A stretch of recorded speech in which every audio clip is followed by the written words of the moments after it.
theft. It means death. We have seen that the government bloggers have sponsored some hashtag that government delivers. Of course, Kenya Kwanza delivers death. Kenya Kwanza delivers theft. Kenya Kwanza delivers, suffering to the majority of the Kenyan people. And we must continue to remind them. We have talked severally about the hypocrisy of the Kenya Kwanza regime in terms of hiding around debt issues. We know that Kenya Kwanza regime, under the leadership of William Samoei Ruto and his thugs, have accumulated more debts in forms of loans. And this, I like the way Senator Omutata puts it. These are not just debts. He even adds a word to it. These are odious debts. These are illegal debts. These are debts that were accessed without legality. You cannot find their rooting in the appropriation bill. You cannot find their rooting where these debts were even linked to projects. So some people in the previous government and the current government are borrowing money to eat and expect us to pay. No, this cannot happen. Absolutely not. And the reason we want this political power, we can say it, we don't hide our views. We want to arrest them. We want to try them. We want to confiscate everything that they have stolen in this country to make sure that all that they have stolen can benefit the majority of the Kenyan people. We are not hiding about it. So if they are still stealing money to stash abroad, we will not plead with them to return that money to us. We must take the political power and hold them squarely responsible. That means we have to round them up. We have to arrest them. We have to try them. And even if possible, if they're not willing to bring up what they have stolen in the Kenyan people, since some of them have committed genocidal acts. For example, the Minister of Health that steals money meant for medicine, steals money that is meant to vaccinate vulnerable children. So when these children die, these are not natural causes of death. The people responsible for mothers that are dying without, being attended to because the politicians have stolen money, we will not spare them. We have no love for them. This is why we need political power, to make sure that we can confiscate all the land that have been stolen from the Kenyan people and socialize those lands to make sure that they can benefit the majority of the Kenyan people. We are not hiding our ideas. We need the political power to make sure that we can deal with the historical injustices that has taken place in our country. So this is why we need political power. Comrade Booker, yes, thank you very much. I would like you to just band together the kind of organizations we have at NCCPA.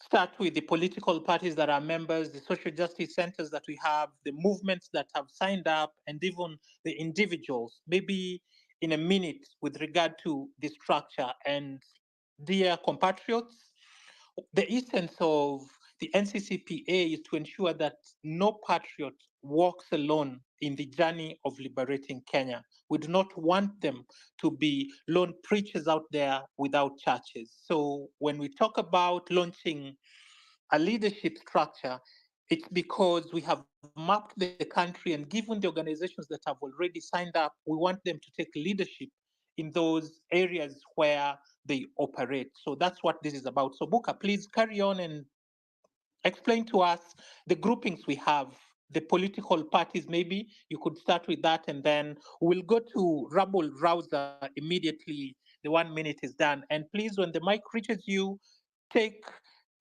a maximum of 2 minutes to prosecute your point. Thank you, Buka. Thank you very much, Comrade Mudira. First of all, the NCCPA is about organization, because we know that the only reason why William Samoei Ruto still is in power is because of organized violence of the state.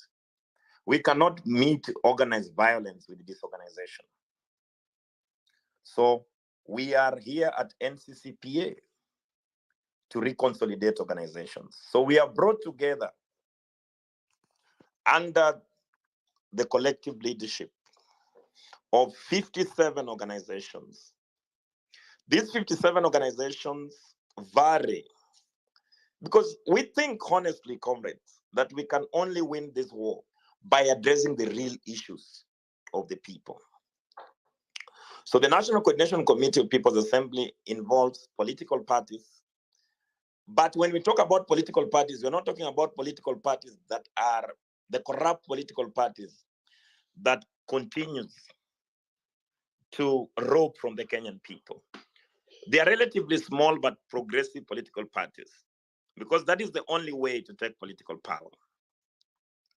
So the Communist Party of Kenya, where I lead, is part of the National Coordination Committee for People's Assembly.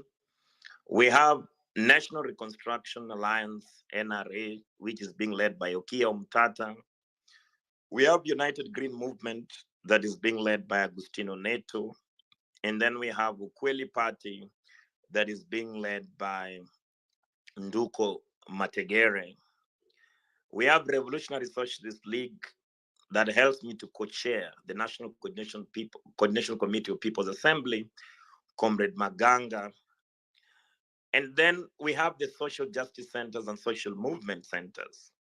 For example, in Korogosho, we've been working quite closely with Wateule Social Justice Center under the able leadership of Mwenesi and Orge. We have gone to Madare Social Justice Center, where Comrade Wanjira helped us to advance, the Pro People project. In Mlango Kubwa, Comrade Lea has been quite useful in running the social justice centers there under the able leadership of the National Coordination Committee of People's Assembly. We have the Dagoretti Social Justice Center. We have, Makadara Social Justice Center. We have Kayole Social Justice Center. We have Mombasa Social Justice Center. We have Laikipia Social Justice Center. We have Turkana People's Assembly. We have in Nakuru, I'd mentioned Red Vest and Tribeless as organizations. In Kisumu, we have the Kondele People's Assembly. In Siaya, we have the Siaya Peace, the Siaya Peace and Social Justice Center. In Kondele also, we have Kondele Peace and Social Justice Center. And then we go to Endred People's Assembly. We have down to Thika People's Assembly. And now the new ones, we have Meru and Embu People's Assembly under the able leadership of Ruri. I think also you remember the great work that has been done by Wahenga Youth. Wahenga Youth is an organization based in Kayole. They have taken this important initiative to immortalize the heroes of this Gen Z movement and popular people's uprising by unveiling murals. In fact, last weekend they had the mural of Bob Njagi to represent the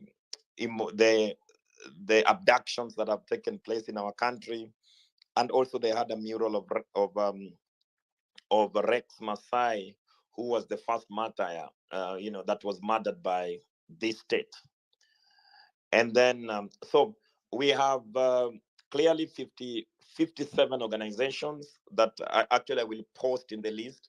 And what we are asking that the NCCPA people can join these 57 organizations and even make it stronger, because we take also this correct analysis that during a crisis in a country like this, we should exploit this moment to populate our ranks with some of the best people and learn from them, and also let them to learn from us to make sure that we can rescue our country, from the backwardness, from the disease, from the death, and from the criminal gangs that continue to rob us.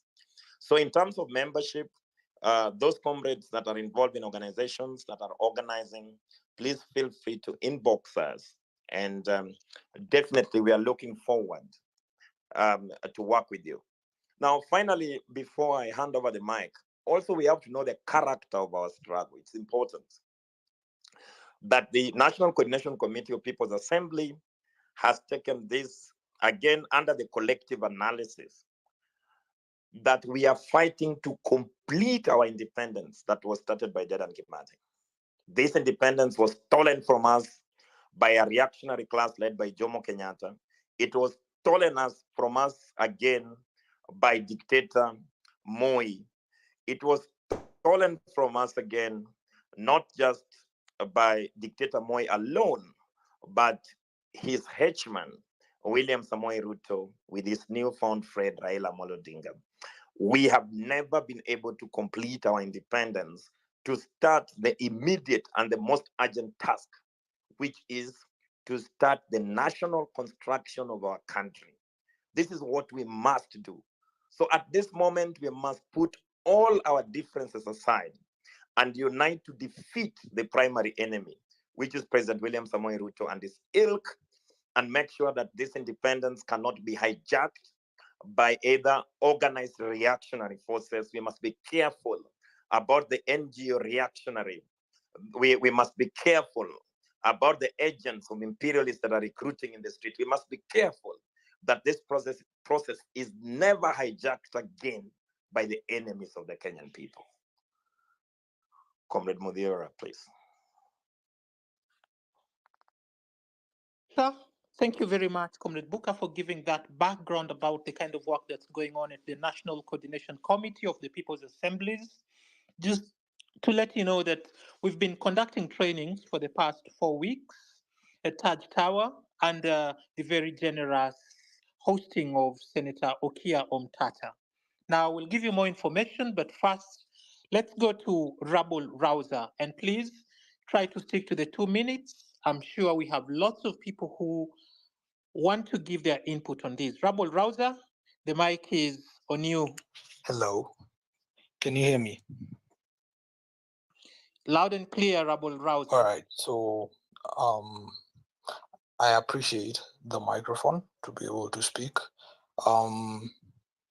I also appreciate what Buka has explained, because it's very important for people to have a background on the kind of as he calls it, the character of the struggle. I wanted to speak on something I spoke about on the same space 3 weeks ago, because it came up again, and seemingly it's a bit of a tricky conversation to have when people talk of civic. Okay, Rabul Rouser, maybe you could just allow me to make an announcement, and that is, should this space drop, ladies and gentlemen, be sure that we'll put it up. So just hang on for a bit, we'll set it up, and then we'll continue the conversation. We intend to run these until we've tackled all the substance that we feel is important for this day. Carry on, Rabul Rouser. All right, so I wanted to speak on the conversation about civic education and a certain narrative that I've seen being pushed. It's not necessarily a bad narrative in the sense that the people pushing the said narrative have a good intention, but there's a problem in the narrative of civic education. So the idea, as expressed most audibly by one comrade Morara, who is his work has been brilliant, and it's carrying the core. But something he mentioned, that we're supposed to go educate the villagers, because the village vote is the problem, and those people voting for the wrong people is a problem with Kenya. And I have long argued that that is not the problem we have in this country. If you go to those communities are disempowered from the political structure, from the national political structure. It is not from ignorance that they vote for the people they do. It is because they have no options. The system has been created to push them out. So my suggestion that I wanted to make here for the second time is that we should be going into these communities to learn. This space, the way you've built this space is very, very amazing, in the sense that you want to collect the views of everybody and to understand what people think. But Twitter and social media is very limited. It represents less than 2% of the country. Twitter even less than 2%, and the number of people who end up in our spaces is a tiny fraction of that. When you talk of having conversations in the rural areas, we should be looking to learn. Let us understand these villages where no government service exists, literally not a dime of taxes touches there. Let's understand how those communities live. How have they not died? How are they still growing? What economic structure do they have? Because economics history in Nairobi, what economic structure do they have down there? How are they surviving? You know, what is their rule of law? How do they operate? It is very, very important for us to tap into this indigenous knowledge. Knowledge is a product of lived experience. So everywhere that there is lived experience of human beings, there is knowledge. So let us look to tap into that, not acclaim, not call them ignorant and try to push them out of the conversation by claiming to educate them, but rather let's go learn from them.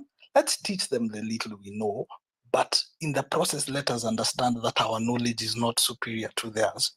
Let us understand that these conversations are very important to have with the disconnected. I call them disconnected communities. They're usually called marginalized communities. These communities where you go and you're told, Ukirudi Kenya, Salimiana. Let us go there. Let us learn from them. It is very important. Second and finally, I wanted to speak on something Buka has mentioned on Mtumba economy. It is very important for people to understand that it is not a coincidence that we have a Mtumba economy. It is not a coincidence that we cannot build, we cannot manufacture our own things, our own, as Buka said, cars, even though I'd prefer a carless economy. But anyway, that's besides the point. There's a reason why we cannot manufacture our own clothes. There's a reason why we can't manufacture our own things.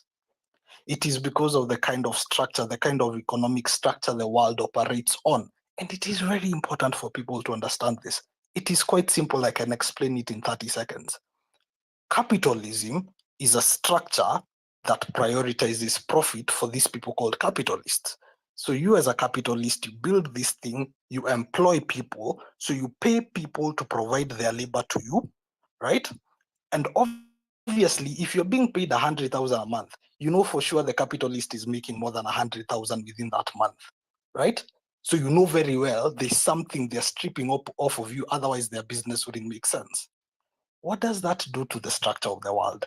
It means this capitalist entity is always looking for two things. It is always looking for new markets, and it is always looking for the cheapest labor. So, for example, in the US, a lot of the companies moved their manufacturing out of there. They took it to China because that's the cheapest place to manufacture. Our labor cannot match the sweatshops of Bangladesh. So we cannot manufacture our own things because our own people won't buy them. They won't be affordable, right? Most people will not buy those because of this capitalist structure. Someone would have to build the business, produce those clothes, pay these people a pittance of a wage, and expect to get a market. It is as simple as that. That's why we cannot manufacture our own cars, because we cannot compete with the labor of China and the US because they have wider, cheaper, and more automated labor. So that's where we get the imperial structure, where there's the imperial core, where they manufacture, and us, we are supposed to provide only two things: new markets for them and the cheapest labor for them. That is a simple structure. It is as simple as that. If we had cooperatives, worker cooperatives controlling the industries, controlling manufacturing, something as simple as that, we fixed the problem, right? Because all of a sudden, people are empowered, all the money remains within the economy, and over time, even if our products end up being a bit more expensive, people have the money to buy it because of that structure. And as people realize how democratic structures within the workplace are very refreshing, as people realize you can work less hours, you don't need to be pushed like a wage slave, which is what all of us are, over time, people embrace that structure and it would grow exponentially. This is me saying that it is not a coincidence that any of this is happening. And it is not even a conspiracy theory. It is simply for that structure called capitalism to continue. It has to keep us down because all we are supposed to do is provide a market for them, and they also need to keep us down to make sure our labor is not expensive so that they can continue exploiting us. It is as simple as that. Until we fix that core problem, even if we remove this thing in the public sector we call corruption, which is theft, even if we remove that, the core structure is rotten. So I know Buka understands this and he's been speaking on it. I just felt the need for us to understand the nature of the thing we are fighting is very tentacular and very well spread and very well set. Thank you. Thank you very much, Rabble Rouser. As we prepare to go to Kenyan German lady, I would like for someone to prepare to tell us what they think about the police brutality that was seen being meted out on innocent, peaceful, and armed protesters at the Multimedia University this week. Also, along the same line, remember that in the end, former Inspector General of Police Gilbert Masengeli showed up in court, and after tendering his apology, Justice Lawrence Mugambi admitted it and set aside the conviction and sentence that had been passed on the former Inspector General of Police. So when we ask which way Kenya, we would like to know, in light of what has been going on, how do you think we should proceed? So Kenyan German lady, if you're set, kindly carry on. Good morning, good afternoon, good evening, all of you. Thank you very much, Honorable Senator Okiya Omutata, for hosting the space once again. I'm very honored to be a part of it, and thank you also to the co-hosts, my appreciation for your time. Now, I don't show up to massage egos. Those who know me know that I don't do that, okay? Because I have very limited time, and neither do I ever speak to impress. I prefer to make enemies than to have friends and followers who don't understand what they're following. I just don't like it. So I'm going to be very brutally honest with you, okay? Um, there's, I want to awaken a sense of agency and responsibility within each of you, okay? Kenyans have celebrated impunity to an extent where it has been normalized. Even now, with upcoming parties, you still celebrate the same impunity you have historically celebrated. You fund your politicians and accept t shirts for your children and wheelbarrows for you guys, for the parents in return. You knew when Mr. William Ruto traveled around the country distributing wheelbarrows that he was driving Mercedes Benzes, but you still voted him in. So you're celebrating the same impunity you criticize and keep on bringing out the same people. You empower them to an extent that they forget you're their employers, and they close access to offices which provide services for the citizens. It is you guys, okay? Now, Honorable Senator Okiya Omutata has been at the forefront of the liberation movement since his university days. He has fought tirelessly for justice, transparency, and accountability.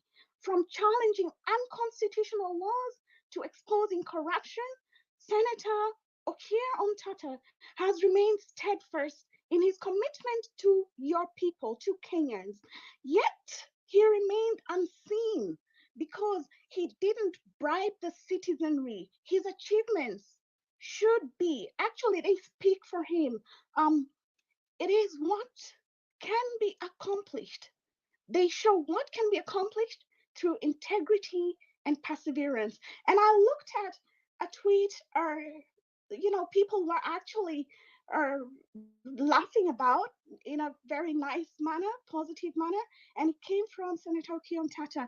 Back in the days, 2013, he would post things and he would receive no support. Mr. William Ruto has been in government since 1992. He was tried at the ICC, but yet he received more support from you guys. And you're not standing up, you're not waking up yet. You know, you don't support those who don't go around distributing t-shirts and wheelbarrows. That's just a fact. Now, unless Africans at large, not only Kenyans, chase away politicians who pay voters for voter manipulation, Africans will remain poor despite being the richest continent in terms of mineral resources and human resources. That is just a fact. You love sweet talkers, and erase their histories and involvement in corruption from your minds. And these must change. Otherwise, you will not prosper. You can hold you can hold as many spaces as you want, but unless you continue, you stop supporting people who go around distributing t-shirts and wheelbarrows, you will remain in the same situation and your children will be fighting for your liberation. It's just that way. Now, the only way to liberation is through protest. I'm about to land. It's through protest and active participation in governance. What Senator Okiya Omutata is doing. You have to have a direct contact with the people you elect because you're their bosses. Imagine you electing someone and saying you cannot access State House at all. You know, you're shut if you even as much as threaten to go to State House. Now, even those who murder you, owing to objection of dictatorships, protested as citizens. Okay, even those who murder you, owing to objection, they also protested when they were citizens.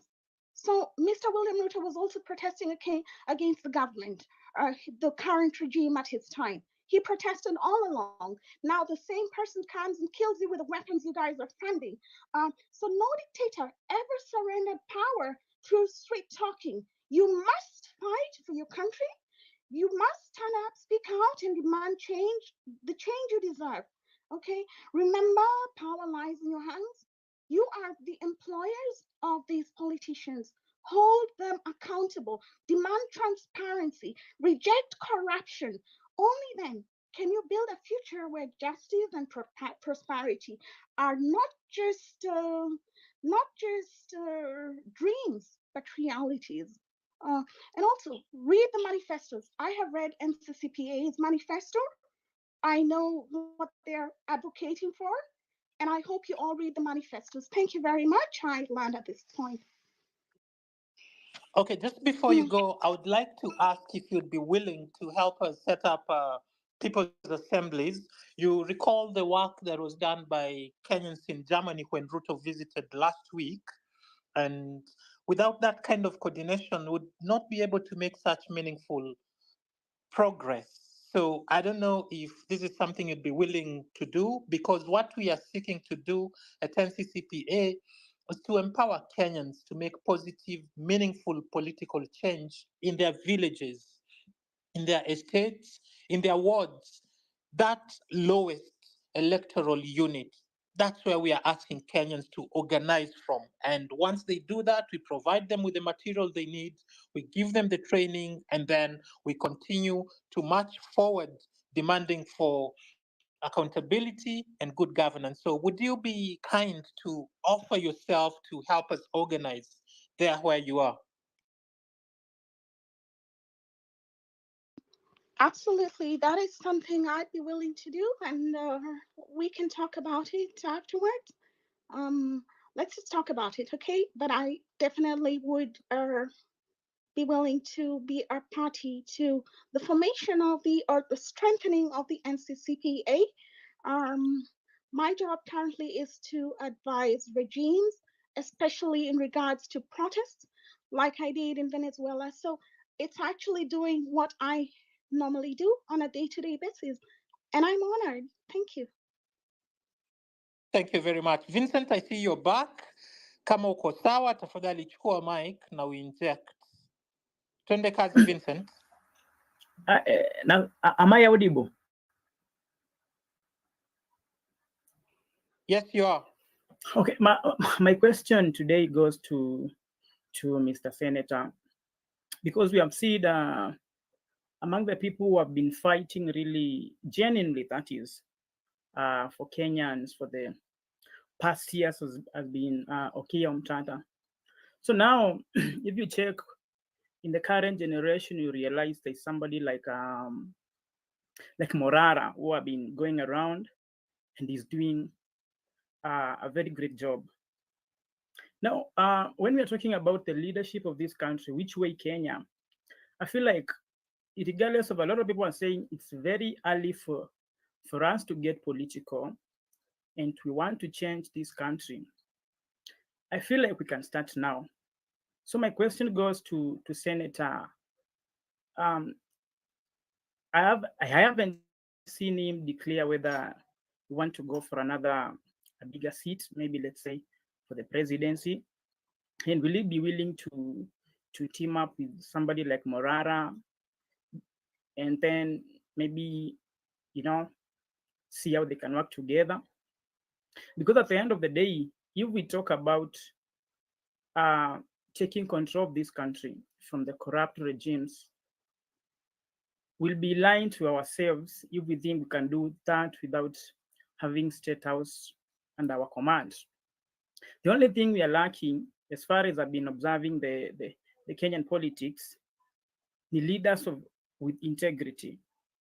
It's not about leaders. It's not about uh, new political parties, new demonstrations. It's only leaders with integrity. So first of all, everybody uh, agrees that Okiya Omutata is a man of integrity. We have seen him. He does not need to talk to us and trying to convince us. We have seen that. If Okiya Omutata says, "I want to be president and work with people like Inamorara," I feel like I will even use the resources I have to go around in the villages, in anything I do, trying to campaign for him without needing anything in return. And I know a lot of Kenyans are ready to do that, but we need to get the assurance from Senator, where does he want to take Kenya to? Because for now, uh, if we check the the opposition leaders and the government, now they are working together and they are implementing the same policies. You can't tell me now Raila does not know what happens in government and the people who are from ODM. So come 2027, we don't want to see them close to power. From the people in government and from the people in the opposition. So now I want to be answered by the senator and tell us if he's willing to be the president, maybe be deputized by Morara, how they will plan themselves.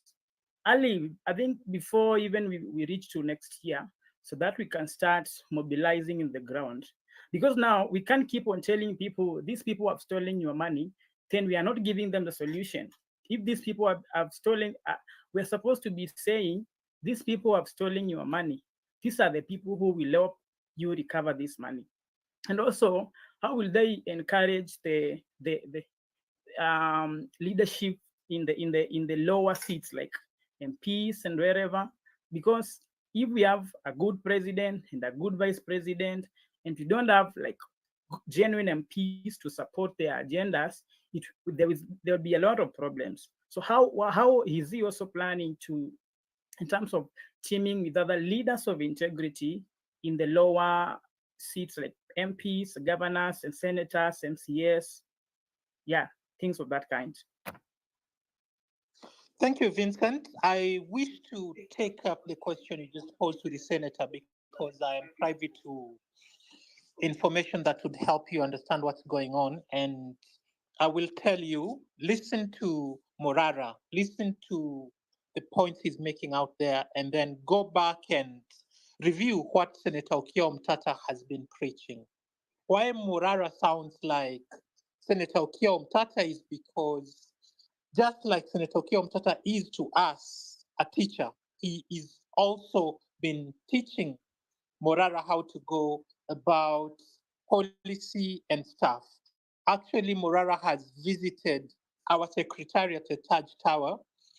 And that's where Tata has been conducting these trainings that we are supposed to cascade to the cadres in the lower levels, because our goal is to have preachers across the country who have organizations that ground them.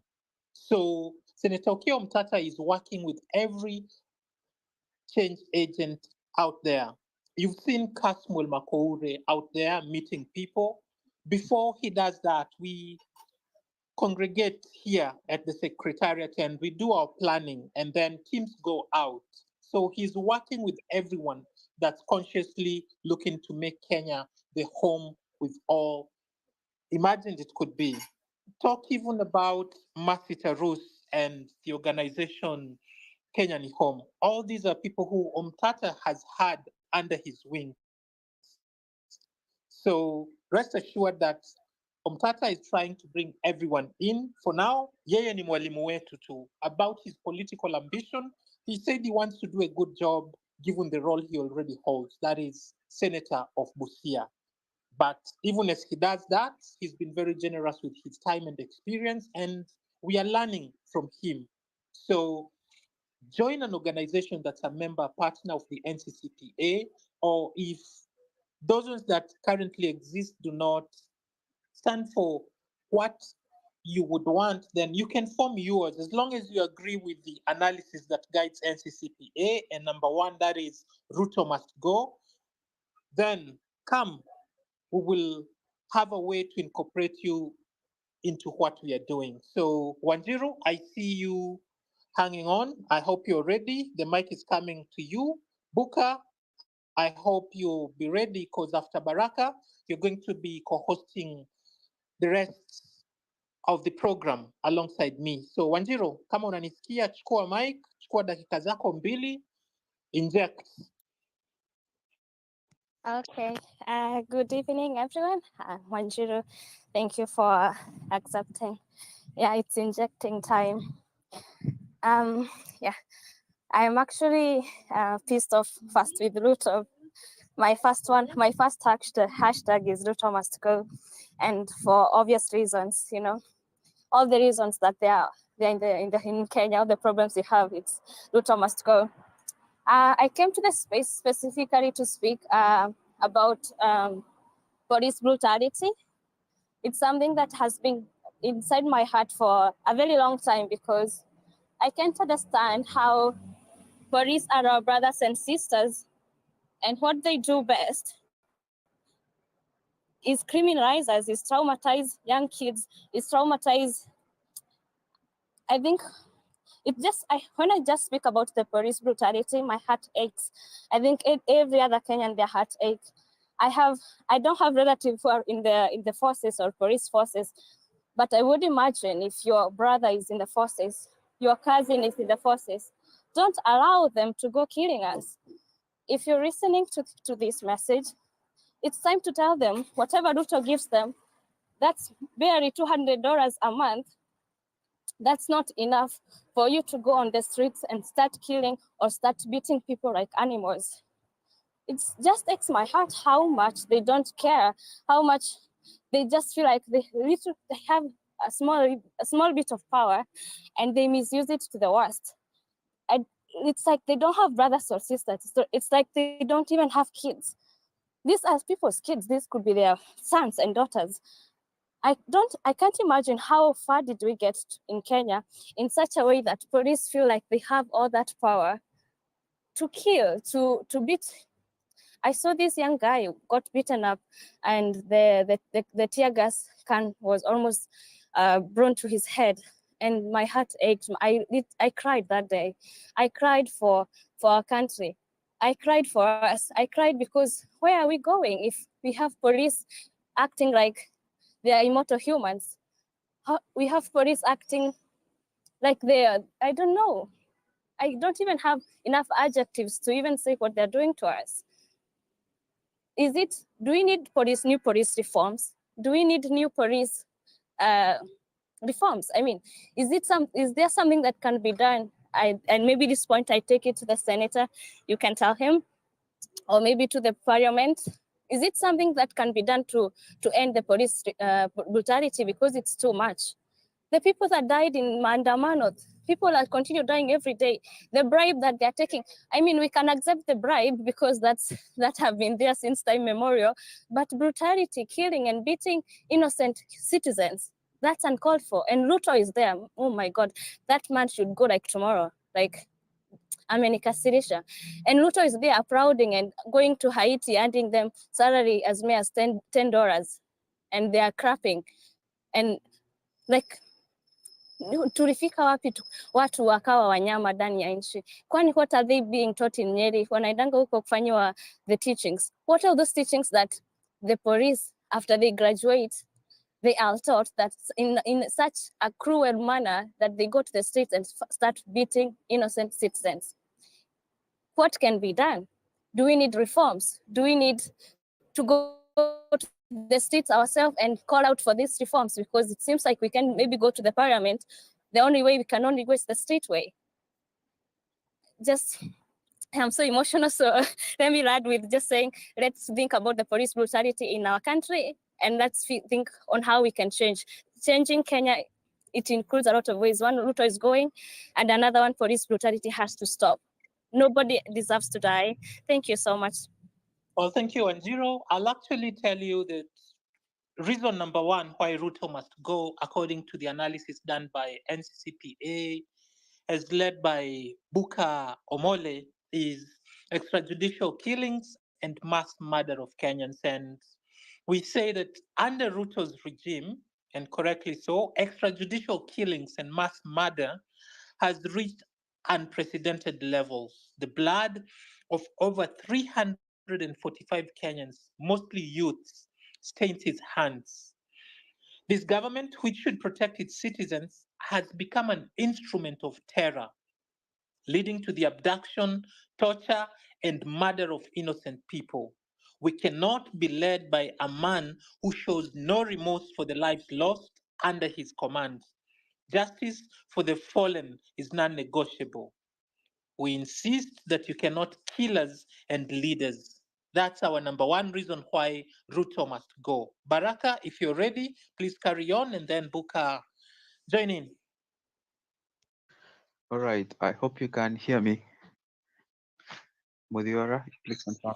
Loud and clear, Baraka. All right. I've had opportunity to be part of NCCPA and the activities that we've been engaging in for the past few weeks. And I think one of the major issues we've been discussing is getting large scale, getting to all people in all the country, all counties in the country. And this is what is direly needed.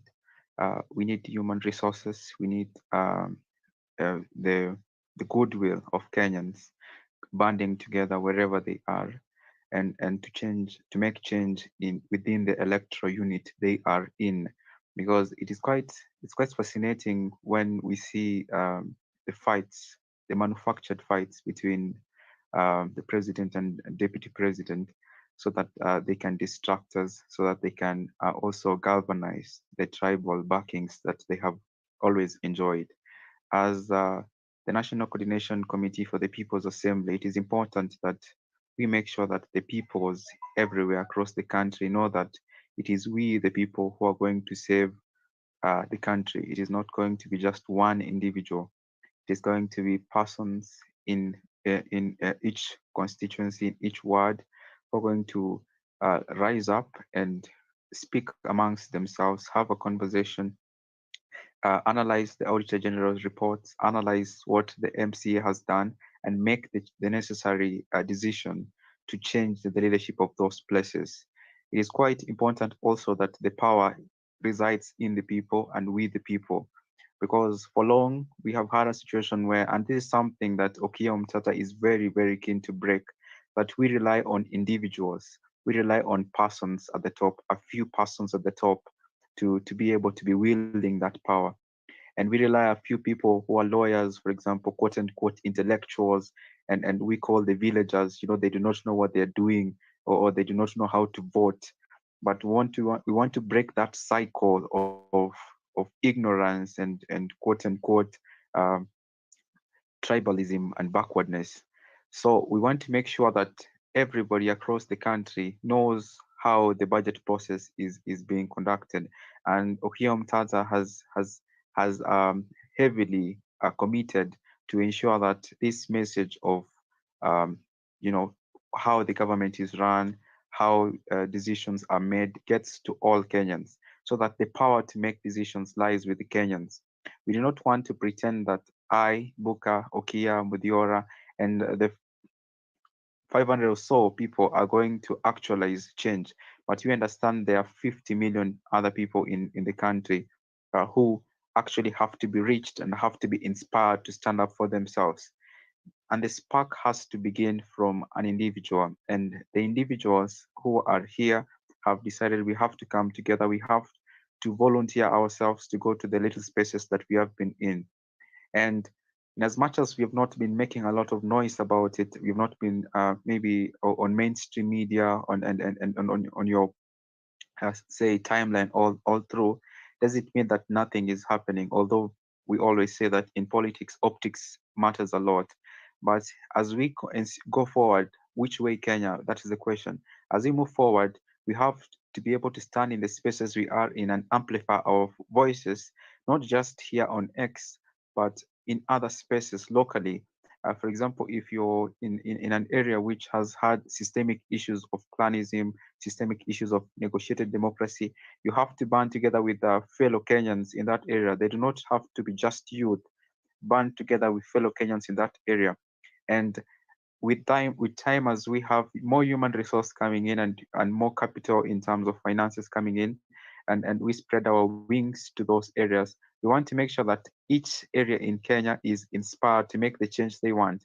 The change cannot come from the top. It has to come from the people at the bottom, the people who are languishing in poverty. We want to change the narrative of an individual in Karen or Runda coming to Kibra to seek political office when they do not know the problems of the people of Kibra.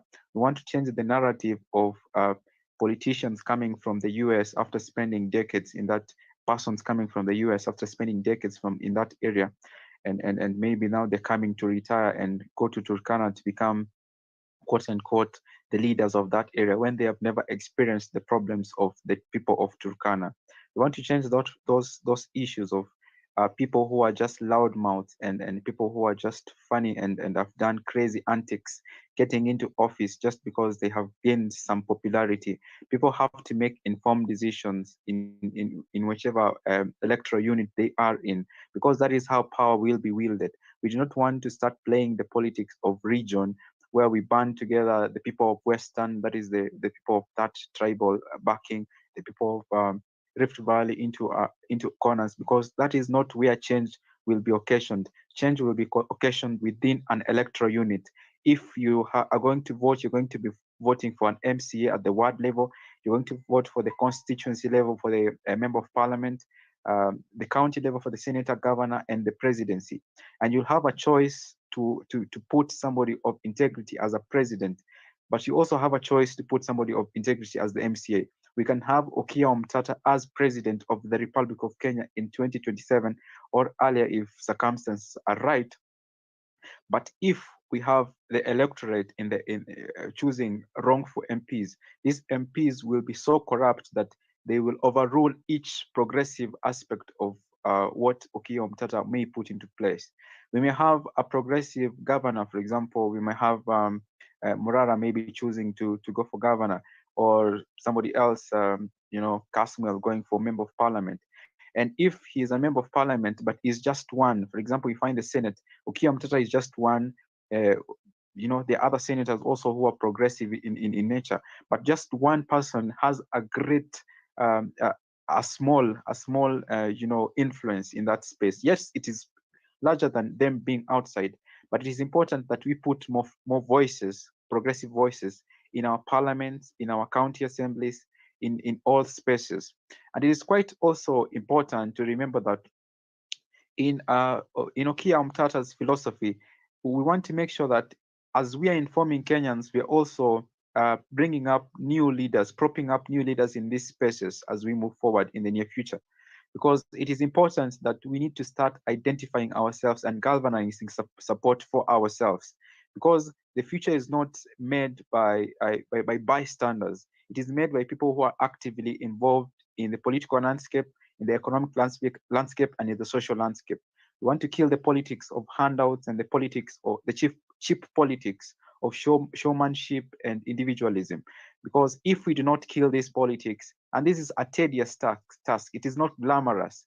It is not something where somebody will go and do crazy things. Somebody has to go to the people, meet the people, have office centers across the country, and make sure that people are constantly educated, and these spaces keep growing and keep spreading, and people can actually be able to understand what it means to have a good governor, what it means to have a good member of parliament. And once people are roused, not just to the sins of the government, but also to the positives of alternative means of governance, they can be able to say, down with oppression, down with tribalism, and down with corruption. But as is, they see the corruption and the tribalism, but we have to bring up the solutions, the options, the alternative option, the alternate government that we want for ourselves and for the people. And Okiya Omutata is giving us that space. He's putting in his skin in the game, his monies, his influence, because he believes, and he has been approached by imperialistic forces across the country from the east and the west, and he has refused to be cowed by these influences, and he has decided we have to look inwards. And it's incumbent upon the people on here to understand that in as much as we're looking at individuals, that we ourselves have a stake. I have a stake. I've for long been a bystander, and now I have decided that I have to rise up. So rise up in the spaces you are in. You can DM Booker, you can DM me, you can DM Diora, even Senator, because that's how I got to get involved. And you come to our space, and as we move forward and as we structurize in the run-up to October 15, because we will be making a grand announcement so that we can actually have centers everywhere, so that we can actually move and branch out everywhere, so that the power centers along the people systemically. Doesn't center on Okiya Omutata, it doesn't center on Booker. It then centers on the people, and that is the direction we want to go. And I believe that as Kenyans, if we come together and we say it is not an individual who is going to save us, it is we the people. The Constitution says we the people. It's not just one person, it is we the people. And that's quite important. Thank you, Mudiora. Thank you, Booker. Thank you, Okiya Omutata. I'm anticipating that more Kenyans, as they come on board to speak, they speak about which way forward, so that we know that this is a crooked government. So speak about where you are, what you're doing, what you can do, how we can help, how Okiya Omutata can get involved. If there is corruption in an area, we need to start. You can even DM Okiya Omutata directly and raise those issues, because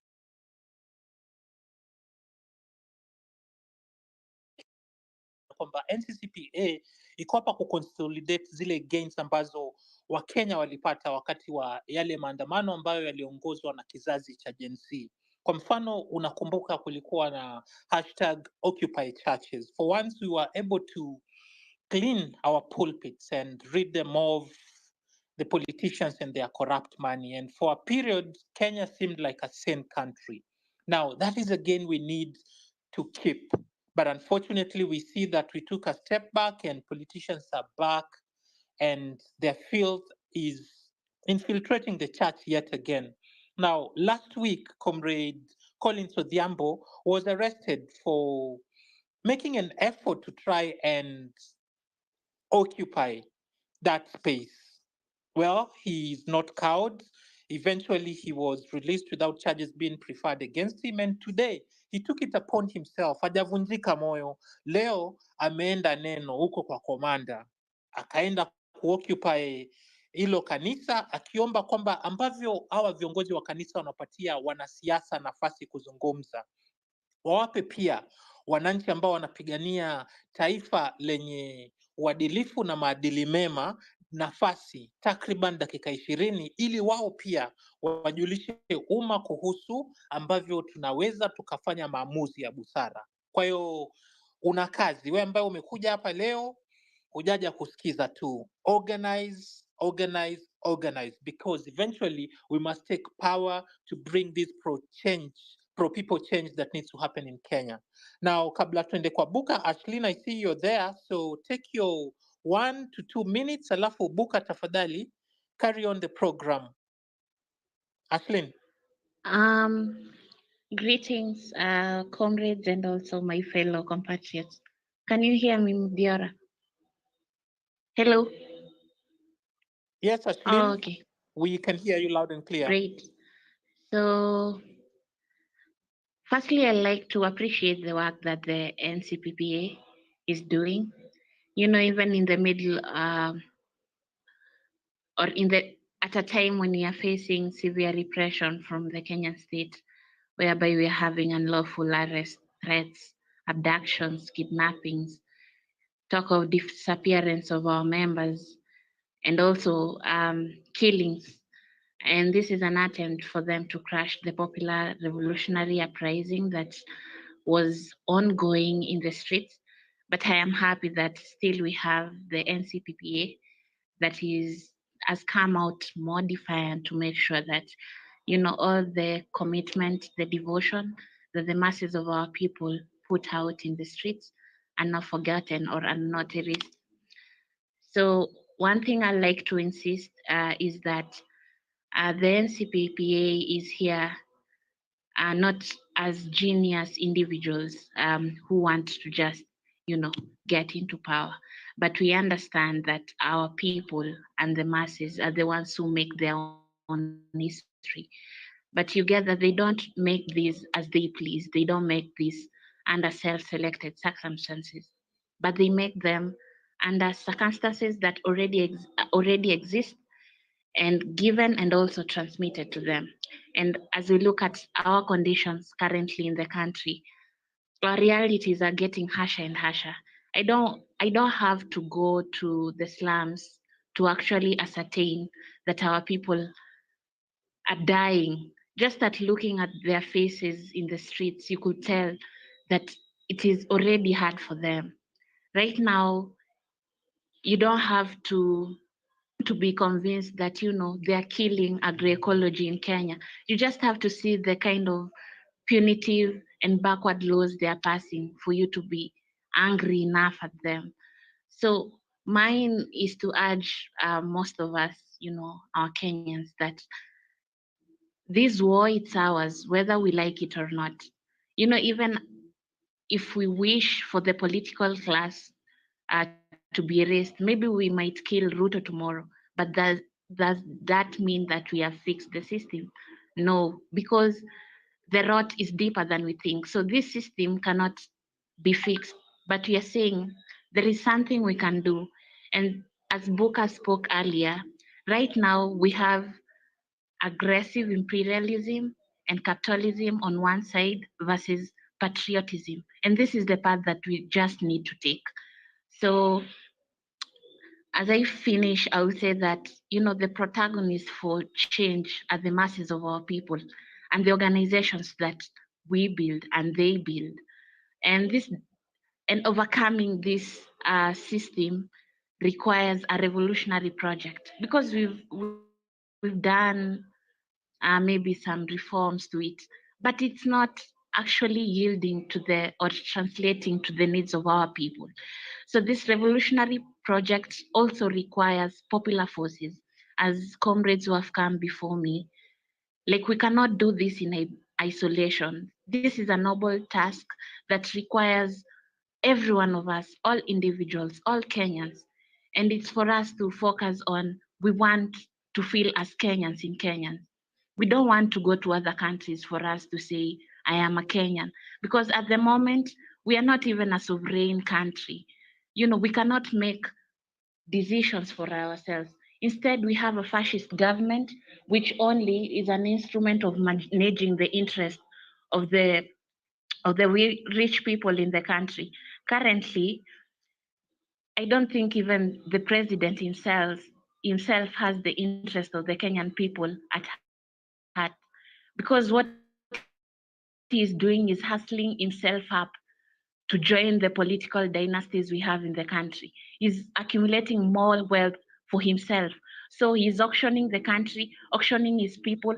We cannot be tolerant to the kind of human trafficking happening in Kenya with the so-called labor export and signing of deals to the best dealers outside the country and to the imperialist West. So, comrades, I don't know if we are angry enough.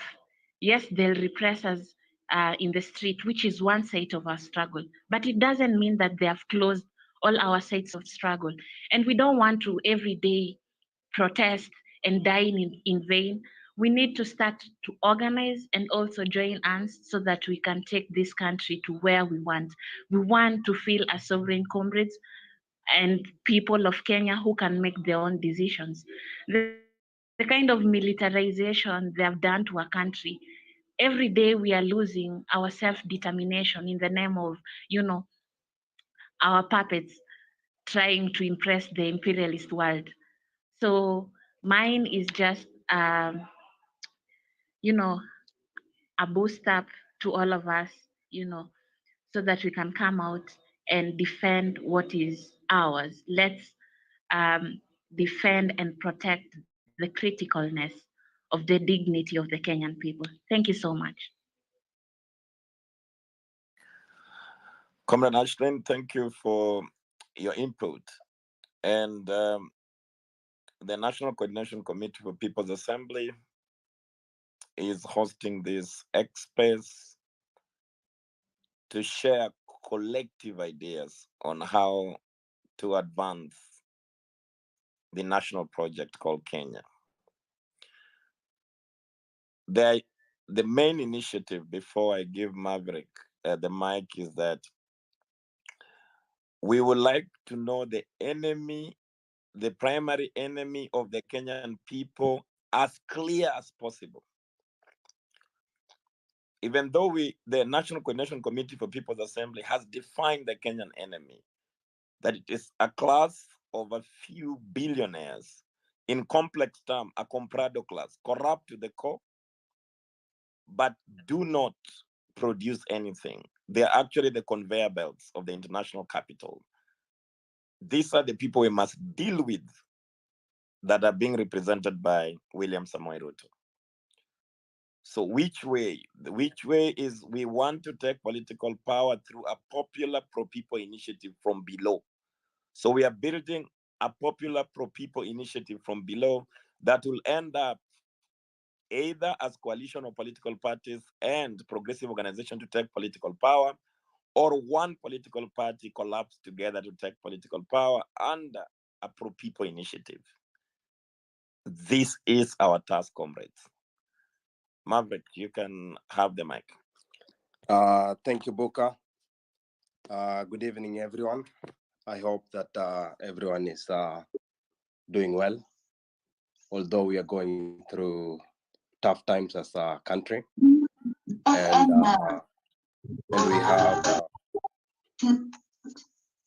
we have tougher times coming until the day when we'll succeed in removing this regime and replacing it with patriotic Kenyans and a government by Kenyans for Kenyans. So I have 2 points. The first point is going to be on civic education and the current events that are happening surrounding civic education and the way forward. And then in my second point, I'll mention what I believe, or who I believe to be the primary enemy, as Buka mentioned there. So in civic education, I believe that civic education is good. We all agreed to this fact in the beginning, towards the beginning of this movement. Yes, we must organize politically in preparation to take leadership when we reach to the point when we are going to have an elections.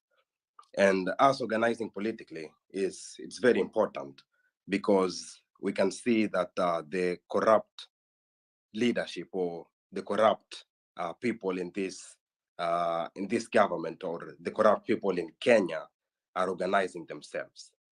And it is very important that we who are agitating for change also take this from them, and that we learn to organize, that we learn to come together and to push for one agenda, to be able to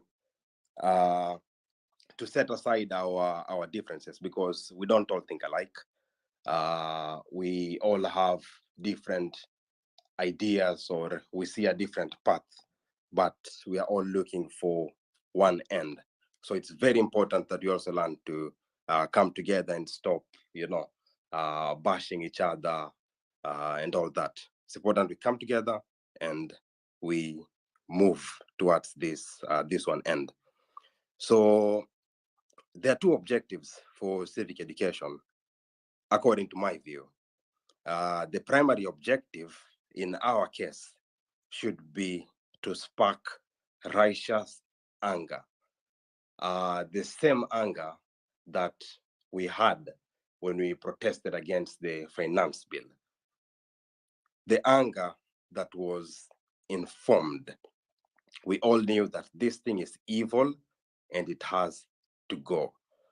And civic education helps us to be able to unveil the unveiled, that to help us see the rot and the broad daylight theft that is going on in Kenya, perpetuated by these same people that we call honorable, Mheshimiwa. And then the secondary is, of course, to get informed voters for 2027. The thing with the secondary part, I'm a little skeptical about talking about 2027. We know that we have an election coming. However, we also know that historically, we know that the people in power, especially right now, Ruto understands very clearly that he is unpopular. He understands very clearly that he doesn't stand a chance in 2027. But however, he knows one thing. He knows that in 2027, all that he will have to do is to sustain himself, no matter how hard the protest, no matter how bad the protests would be. He knows that he would only have to sustain himself for about 2 months before he can get himself to remain in power by force. So we should be very careful when we're talking about 2027. Now, my question towards this would be, how do we ensure that this doesn't happen? How do we ensure that that Ruto or any of these corrupt politicians, how can we ensure that none of them is able to maintain or to cling to power by force? And that brings me to the second point, the primary enemy, as Buka asked. Yes, the primary enemy, of course, is the person sitting in State House. However, I've looked at it and I've seen that the only thing that is actually keeping Ruto in power right now is police brutality. That is what he's been able to use to quench protests. So I would think that our main focus should be, how do we stop police brutality? Now, Justice Mugambi was very close in helping us reach this place. but because of circumstances, and also I would be a little lenient towards him, because we know when, they start coming from for your family, and threats and all that. So not everyone is able to stand up to this. However, we need to make examples out of some of these rogue police, and we really need to figure out how do we stop the weaponization of the police service. How do we cut this arm from Ruto? Police brutality, how can we end it? If we can get an answer to this, I think that Ruto will be going home very soon. Thank you, guys. Yeah, Maverick, just before you go, this also Rabble Browser raised it, and it has been a question of discussion. Of course, at the NCCPA, we talk about political education and civic education. But who qualifies to do this political education? Does it mean that the members of NCCPA actually has a monopoly of knowledge to go and, and imbue the masses that are totally unaware? Because the NCCPA takes this, clear analysis that the knowledge, the only way to gather knowledge is from lived experiences. And we think that the masses are even more experienced because of their struggles within this unequal system.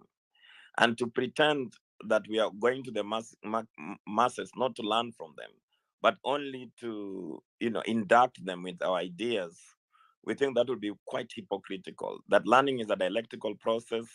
We should go to the masses with a clear mind that we are going to not just spread our ideas, but also organize them through a process of learning.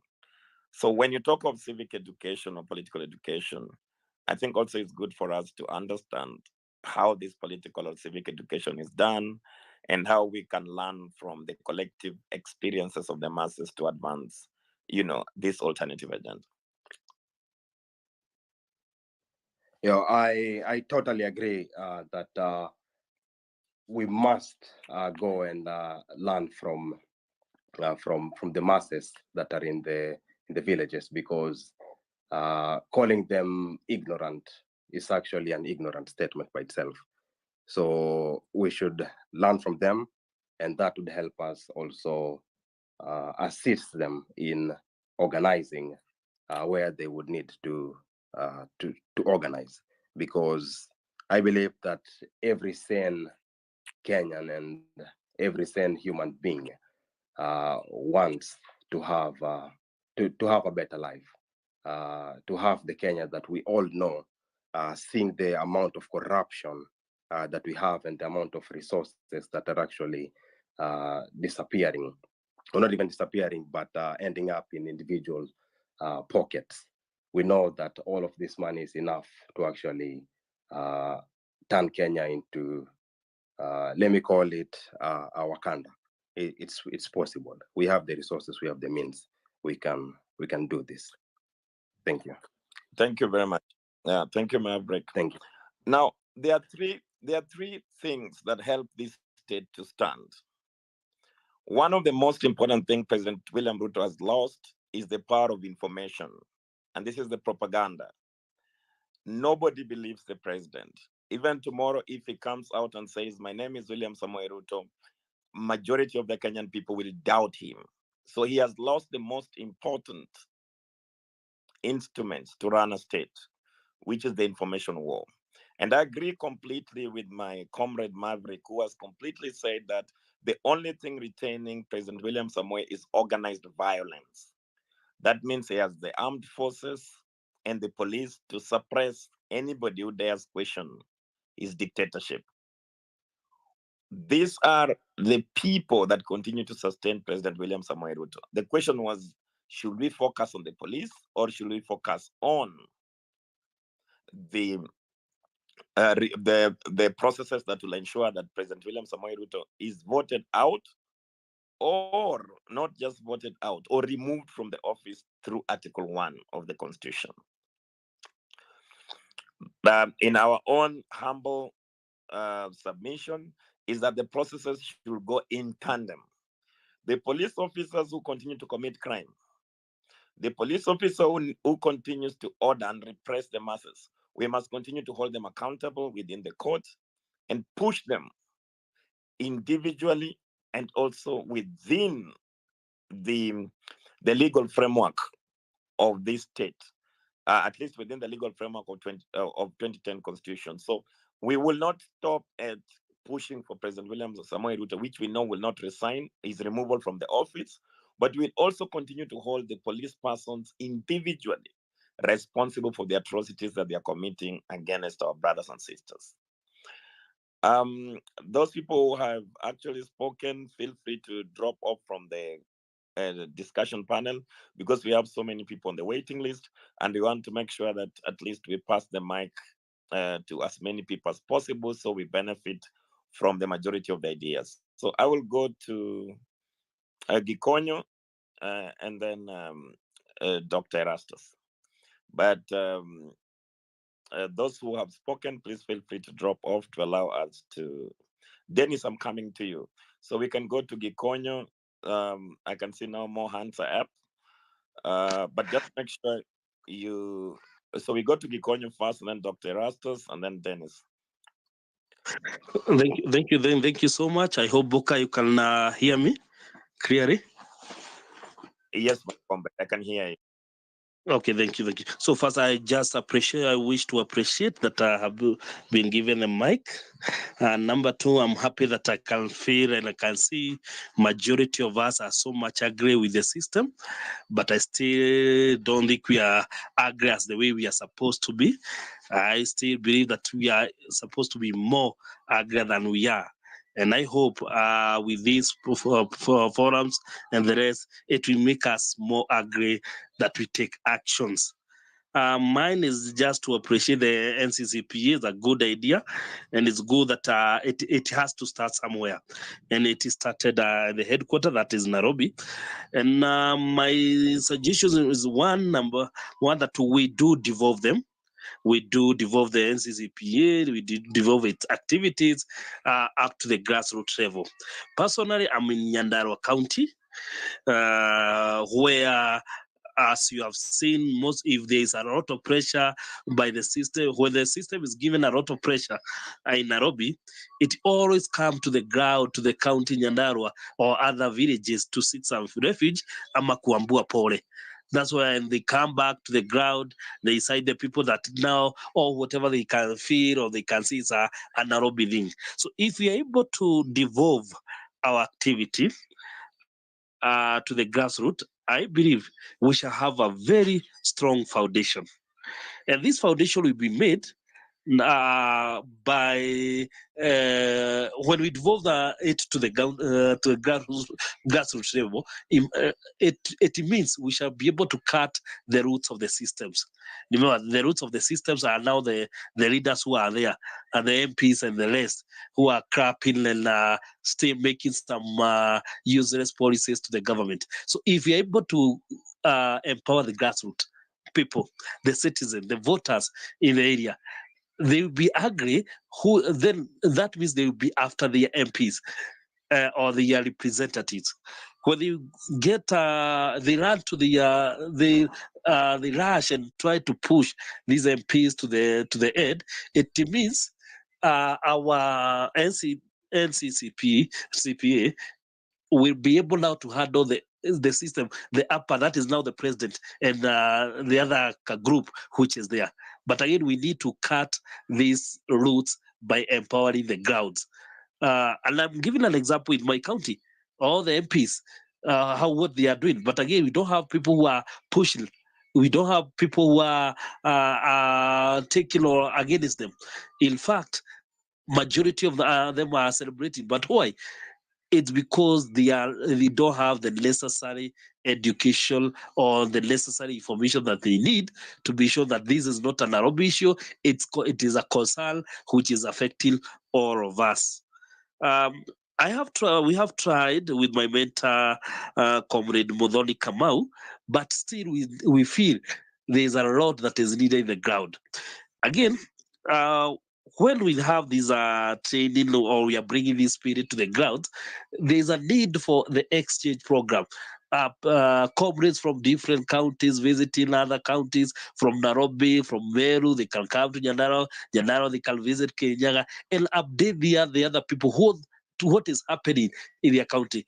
And when we try to compare this comparison, we have realized it is bearing some good fruits because we don't have voters who want to be left aside. Every voter needs some development, but it can only be ignited or it can be pushed to them when they are updated on what's happening in different counties and areas. So we need to know how we need to change the mentality of these people. In the ground, most of them, as Boka had highlighted, it is true, they know what they want, but again, they have a lot of fear from the system, from the police. These leaders are collected, and the rest. So they try to intimidate the voters from the ground. So if we bring this change again, as we have said, the workshop, the seminars from the ground, it will assist them a lot. Mostly the young people.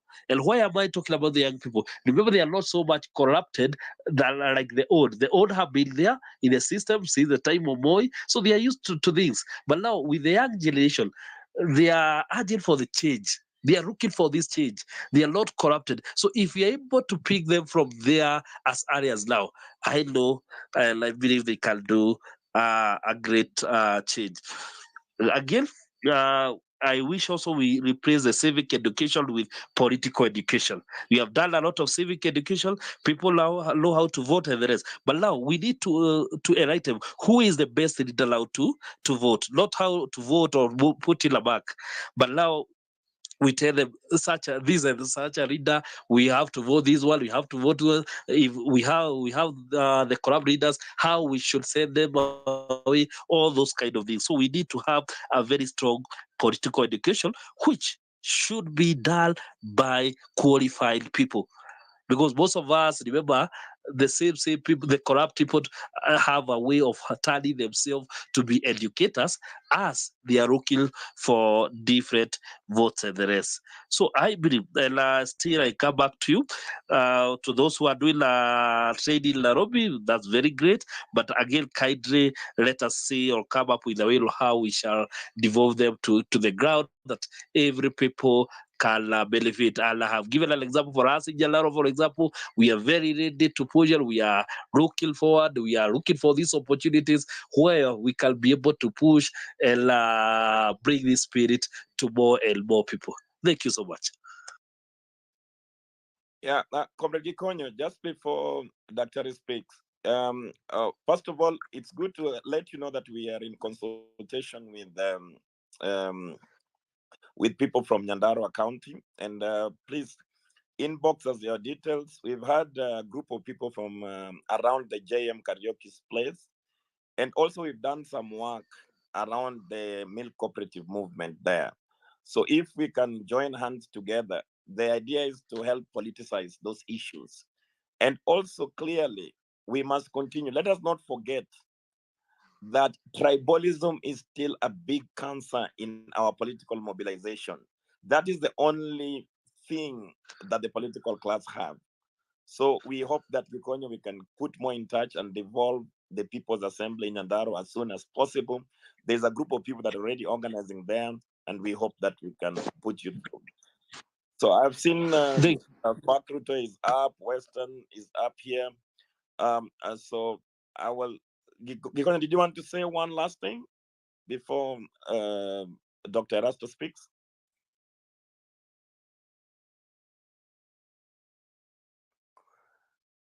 Okay. Maybe. Then we go to Erastus, then Dennis, and then Bondo, and then yeah, like that. So Dennis, it's coming. Don't you worry. Okay, fine, good. Erastus, please. Good evening. My 1 point or 3 points I have to put across the team is that I've taken time to study about the Kenyan politics, and we don't want to repeat what was done in 1990, 1992, when Ford came in and we had also Ford Kenya, people got divided. What we should do is look for these people who have already taken the ground. We have the likes of people who are having influence, and you can see there are young generation. The people Morara, that Morara also hit the ground.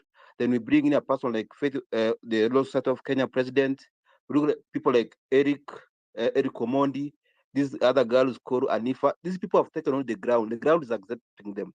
They are easily resonate with the younger generation. So it will be my appeal to our elder here, Senator from Busia, Senator Omutata, to look for them as much as we want to devolve ourselves going back to the ground. These people already, the young people are listening to them. Boniface Mwangi, people are listening to them. If we incorporate these people and bring them on board, be able to move forward the way the Chikukus were doing until Moi was trembling, so that when we are going to an election, the enemy knows that the young people are coming, and in whatever town they are appearing, they'll be knowing now it's gone. I've seen an example yesterday. I was watching the news and TV when an MP from Mbere tried to disrupt Morara in Embu. People had to chase him away, and this is the way to go. So my appeal is for Senator Okiya Omutata to look for these young people, bring them together. And I'm repeating, Eric Omondi, Boniface Mwangi, and Morara. You can see what they are doing already. The ground is accepting them everywhere. They are being accepted. Bringing them on board, because if we have Eric running on the other side and Morara is having on the other side, we divide ourselves. Remember, there's one also other person who is salivating on the way, Kalonzo Musyoka. He knows that if he comes in again, he's going to divide again, Pitiari Katikati, which you don't want. You want to show him that also is a past, is a gone thing. He has been for governments up to the position of being a vice president. So he's there to support for us in the coming elections. So when you're able to see that the young people have come together, he'll have no point, he'll have no market to sell himself. So it's upon now Okiya Omutata, who has the space, he has been in the streets with us, who knows where to get these young people and mobilize them together so that we move. You can see already is putting the bloggers on the road to start to disrupt us when we are going forward. So kindly, our team, let us all unite and get each other's back. If we need, even if it's a contribution we have to make, we make a contribution that is of the much importance that people can feel, so that we don't run dry in our movement, because we have to go to the most place in Turkana and tell them, guys, oil is here, we are buying oil expensive. The person who came here to drill the oil is being asked for corruption. He has to pay for some corruption. That's why we don't have oil in the Republic of Kenya. We are unable to export, and now we are buying. So let us try and figure out on a way of onboarding these guys and start hitting the road running. That's the point I had tonight.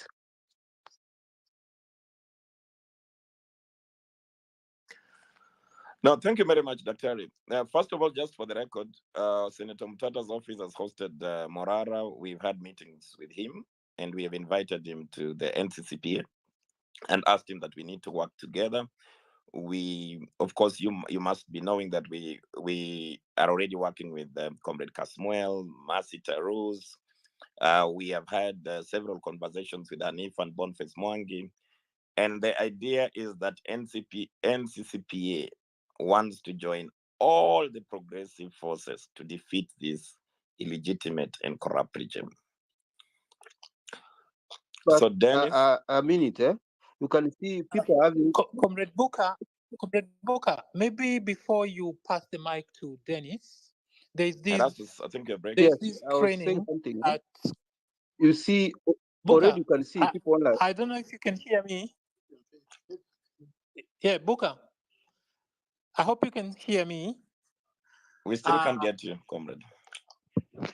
Okay, this is Mudiora Kariara back again, and I was Erastus, I think you have dropped. So yeah, Booker. I can see there are 3 more hands up. Comrade Booker, are you able to hear us? So we go to Dennis. We'll come back to Erastus. Maybe you drop out and plug in. Comrade Booker, in case you can hear me, I just wanted to let you know that Senator Okiya Is there anyone who can hear me? Yes, we can Mudhira, hear can you you, hear me? Buga. Yes, we can hear you. The question is, can you hear us? Okay, just pause for a second. I was saying that Okay.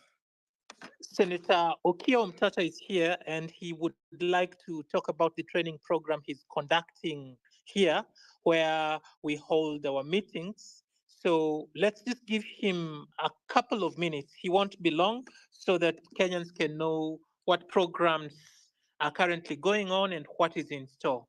Senator, karibu. Yes, asanteni sana, comrades. Yeah, indeed, we have small space here where we conduct what we call the Institute of Politics, Public Policy, and Governance. And we are trying to have some form of sensitization because we realize that one of the biggest problems we have that's enabling us to be oppressed is the ignorance of the Constitution and other laws. A popular version, so we're trying to have some popular engagement and to show how that disregard for the law is directly tied to the problems we have. So like last week we did a budget process, we were going through chapter 12 and looking at the institutions and looking at how they have been implemented, how they have been rolled out in law, and also how Parliament and other bodies, other organs have implemented or abused those provisions. And we're able to show that the massive looting of assets are largely tied to the ignorance of those institutions. We have even bodies like the Auditor General, the control of budget, also seem to be groping in the dark. Parliament itself definitely does not know what it is doing when it comes to budget making. And so we have gone through that. We're also tackling chapter 12 on elections. Also of interest to us is chapter 6. And then we have got chapter 4 on human rights and in the Bill of Rights. And we have got chapter 6 on leadership and integrity. So we run this institute and we get various experts to discuss something, an area of it. Among the issues, the last issue we discussed last week was the question of the Sovereign Wealth Fund. And I think it's Article 201, Clause C, where we are also securing the future. With whatever we do, we have got eyes on the future. So we're looking at how we can set up a sovereign wealth fund and be able to be saving something as we go along. We discussed the questions of separating the treasury from the political arm, which is the Ministry of Finance, so that the treasury can operate largely as a bank, almost like a bank or a Federal Reserve, and then be totally insulated from the politics of the day and just be able to operate on the basis of the appropriations by Parliament and the approvals by the control of budget. So there are a lot of things that go on in this space, and underpinning our discussions is the word republic in the name of this country, where we find that being a republic means we are a government of law. And so, quoting the words of Benjamin Franklin, when they had just given themselves the Constitution and was asked, what kind of government have you given us? Is it a monarchy or a republic? And he deliberately answered that a republic, if you can keep it. So a republic must be kept. We forgo somewhere how we lost it, but we want to go back and keep the republic that we gave ourselves at independence. We also want to keep the republic that we remembered and gave ourselves in 2010 when we enacted the new constitution. And so the broken members, the broken parts of the republic are what we want to put together by trying to give people some information. If we look at the question of public debt, we're able to deconstruct it here, and people are just shaking their heads, seeing how robbery just happens in broad daylight, in the name of development and stuff. So we hope to take these trainings down to the street and begin doing a country tour, where we shall have the town hall meetings and get people to be informed so that they can see exactly why it is important to elect people with integrity, why it's important to understand what the law expects of us and be able to stand for it, and why it's important to keep the republic. Like Benjamin Franklin said so many years ago, close to 400 years ago, a republic if we can keep it. And Kenya is a republic that we must keep by being vigilant, by doing the right thing, by ensuring that nothing but the law dominates the political space. Those few remarks, I hand you back to Mutiora, my brother. Oh, thank you very much, Senator. Mmeambiwa kwamba Kenya ni jamhuri, if we can keep it. And we are here today in this space because we believe we can. So shall we? Bondo, as we wait for Buka to run the program yet again, if you're ready, carry on. Thank you, Mutiora. Thank you, Okiya Omutata. First of all, I just want to congratulate Okiya Omutata, Senator, for what he's doing for this country of Kenya. I knew him since I was a small boy. He's always fighting in the streets for the rights of the minority, and he's a good Democrat. What I just wanted to say is that we should make sure that the government does not apply the divide and rule tactic against us, because I've seen like some of our leaders in the Gen Z movement. It's like the government is using some people to show that there's a rift between our leaders, and that's something which we should really fight against, because if we are divided, we will not achieve our common goal. So let's keep united. Let's remain focused as we look for a better Kenya. Kenya is our country. Kenya is our home. This is the time, the Gen Z. This is the time to make Kenya bright for everybody. This is the time to call for political accountability and responsibility for our actions. Yeah, this is something good. We are maximizing the use of technology to make sure that we reach to everybody. And Senator Okiya Omutata, once again, thank you. Let's keep on doing this thing, even if it's every weekend.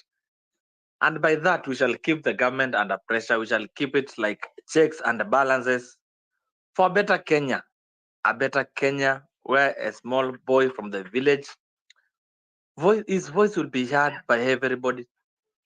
Yeah, and that by that we shall feel represented. Yeah, as you're aware that elections are not too far away, and the earlier the better. We need a leader. We can't keep on being leaderless all the times. Even animals have their own leaders. We have the lion is the king of the jungle. So we need leaders. We need people to represent us. And How are I you, hope guys? the people we shall select, they won't change. Yeah. Yes, can you hear me, Mudaira?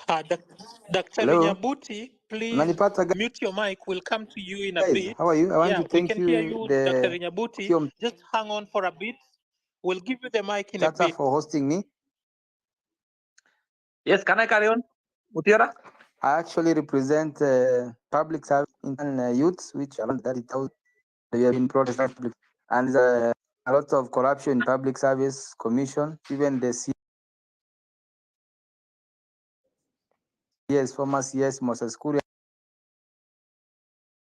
said, and no longer the internship for 12 months. He does not have money to bribe a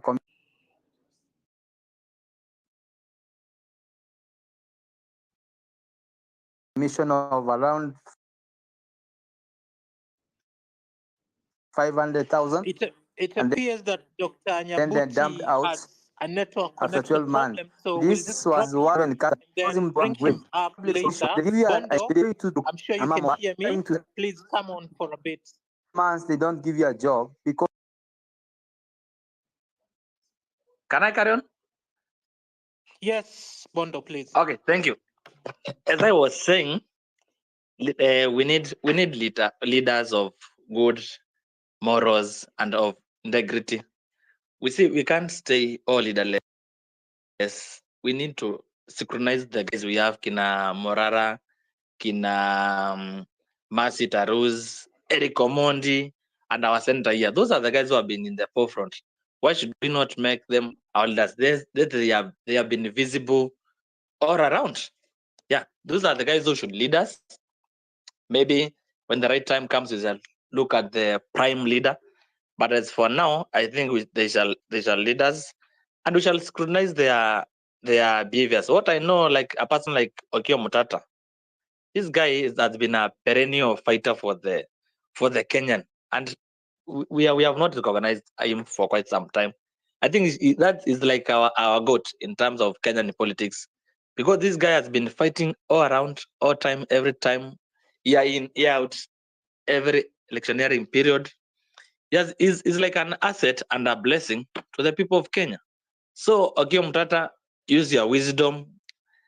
You are not a Gen Z, but we need you in this. Use your wisdom, guide us.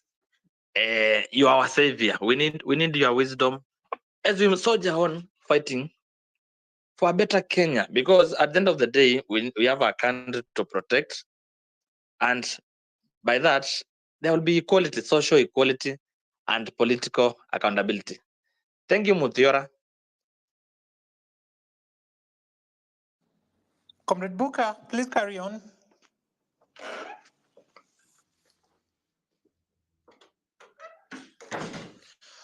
Well, it appears Booker has taken a break, so we'll carry on. Western, you are ready to speak, and I'll hand the mic to you if you're ready.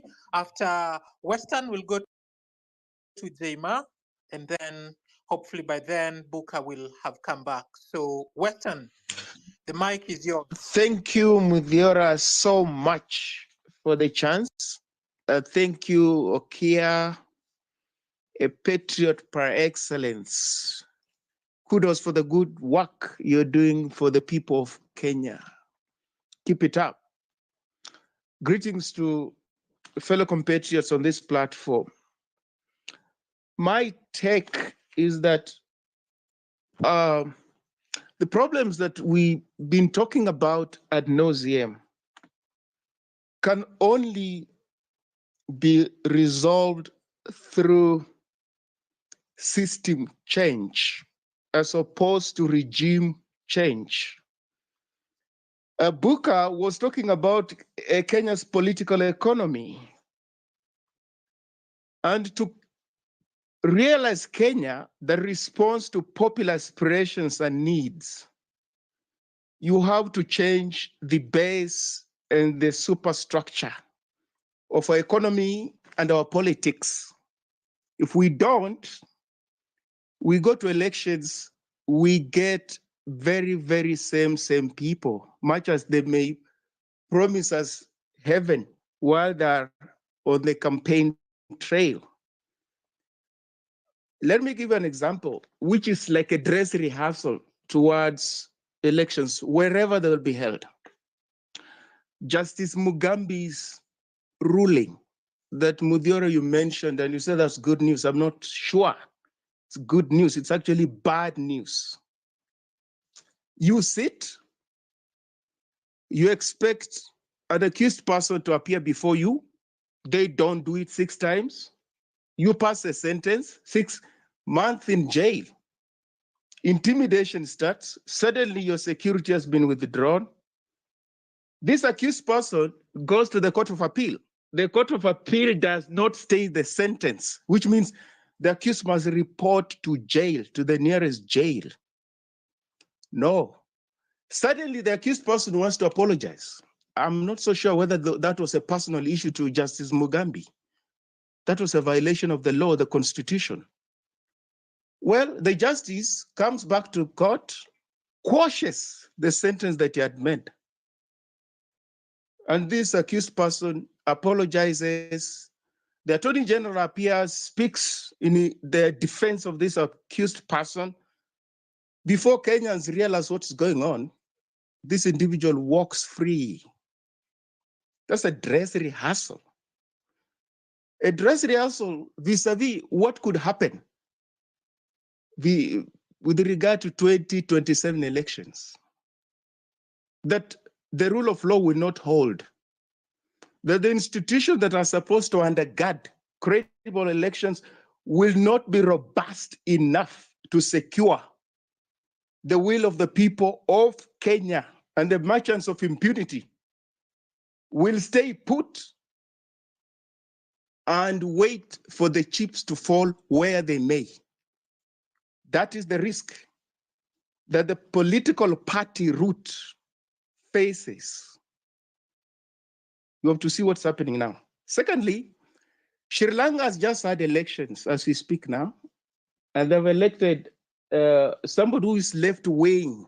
A left-wing political operative is one who favors state intervention as far as the economy is concerned for the benefit of the masses of the people. The realization is that if you leave the market forces to take charge, poor people will suffer and fall into the cracks as far as education is concerned, healthcare is concerned, food security, the things we talk about in Kenya. So he's been elected. And Sri Lanka has been liberalized since late 70s. And the problems you saw, the protest into the presidential palace, we have been liberalized for the longest time. And that's why we've got these problems. So it tells you that they would not have had these elections under the previous regime by those two brothers. And this particular candidate would not have won if those elections had been organized by those two brothers who were bundled out of power when they poured onto the streets. So I am of the view that it's a little bit naive to underestimate the capacity of the forces that we are ranged against, that we may play by their rules and somehow defeat them. That would be a first one in the world. We would be out to score a first one to make history. And if it was to happen, it would be extremely epic. If you see now, there is what is called elite functionalism. The ruling elite has ruptured. It's official. The deputy president is saying uncharitable things about the president, including addressing him on a first name basis. There's no love lost between the two. What impact does that have on us as people who are desirous of change and fundamental change as far as the base and superstructure of Kenya's political economy is concerned? We, taking the political party route, will be forced to respond to the perennial, primordial, and retrogressive question of identity.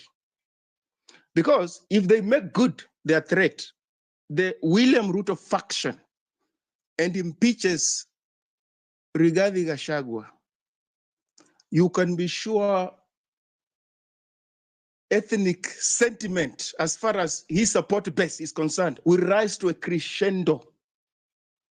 And we will be forced to respond to that question, which we have said, no, that's not a question we will be forced to respond to that question going forward into next elections. If we were to extirpate this regime fully and change the base and superstructure of the country, that question would not have arisen. We would not have been faced by that question, but we will be forced to respond to that question. And why? It's not a new question. If you go into Kenya's history, Jaramogi fell out with Kenyatta I, who helped in propelling him into power. Moi fell out with the likes of Charles Njonjo, who helped him into ascending to power. Mwai Kibaki fell out with Raila Odinga, helped him ascend to power. William Ruto fell out with Uhuru Kenyatta, or Kenyatta II, instrumental in helping Kenyatta II ascend to power. Now, Rigathi has fallen out with William Ruto. 2027 elections, whoever gets elected, even if it's a Gen Z, will most likely fall out with whoever his deputy is. Why? Because it's not a personal issue, it's a rotten system. People fighting over spoils, rent-seeking opportunities, opportunities to plunder, and privatization and informalization of the state. That's why these people are falling out. and receding into ethnic enclaves because they don't know how to prioritize national issues and issues affecting the people of Kenya. So it is ODM reloaded for those who are oblivious of Kenya's elections and their history. This is ODM reloaded. The only person who is missing is Najib Balala, and he's been replaced by the former Mombasa governor. What's his name? Joe Hassan Joho. And the late Joe Nyaga, who was part of that Pentagon thing, is likely to be replaced, if they make good their threat, by Kithure Kindiki. ODM reloaded in the run-up to 2007 elections. They have moved full circle, and they believe that this retrogressive primordial ethnic card will deliver them the presidency come 2027. So we must respond to that question. When we take the political party route, we cannot evade it. We cannot sweep it under the carpet. We cannot pretend it's not there, because their greatest threat was this pan-ethnic youth mobilization. They could not fracture that. They couldn't. That one, they had no answer. But when we go into politics, political party mobilization, registration of political parties, participating in elections, we go into the constitutional court and courts and what have you, and they believe quite strongly that they can control those institutions and prevail. That's my. Western Shilago. Yes. I know you have so I have much to I've landed offer, with your. and I've landed. I would just like to advise that NCCPA holds these spaces every Sunday, and we'll have the next one next week. Yes. So kindly take the next 30 minutes to land your point, and then we'll go to Dennis. Buka, I hope you sorted out the technical challenges you are experiencing. So we have just a couple of minutes to wind up. We'd like to finish by 10. So if you have input and maybe you do not get an opportunity, drop us a message. Tomorrow, we have the usual collective meeting that happens every Monday. It's usually a physical meeting at Taj Tower. We'll be deliberating on whatever feedback we've received today. So feel free to leave that in the comment section. Thank you, Mudiora. Thank you so much. So my parting shot is that normal politics, which entails organizing elections, campaigns, mobilizing people, registration of people, only delivers the will of the masses where institutions and the rule of law hold. Thank you.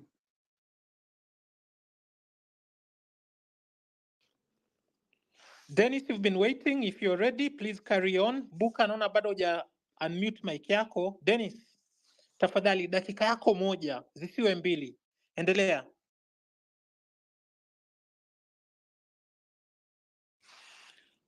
Dennis, your mic seems to be muted. Could you unmute your mic and then make your point? Dennis, tuko kwako.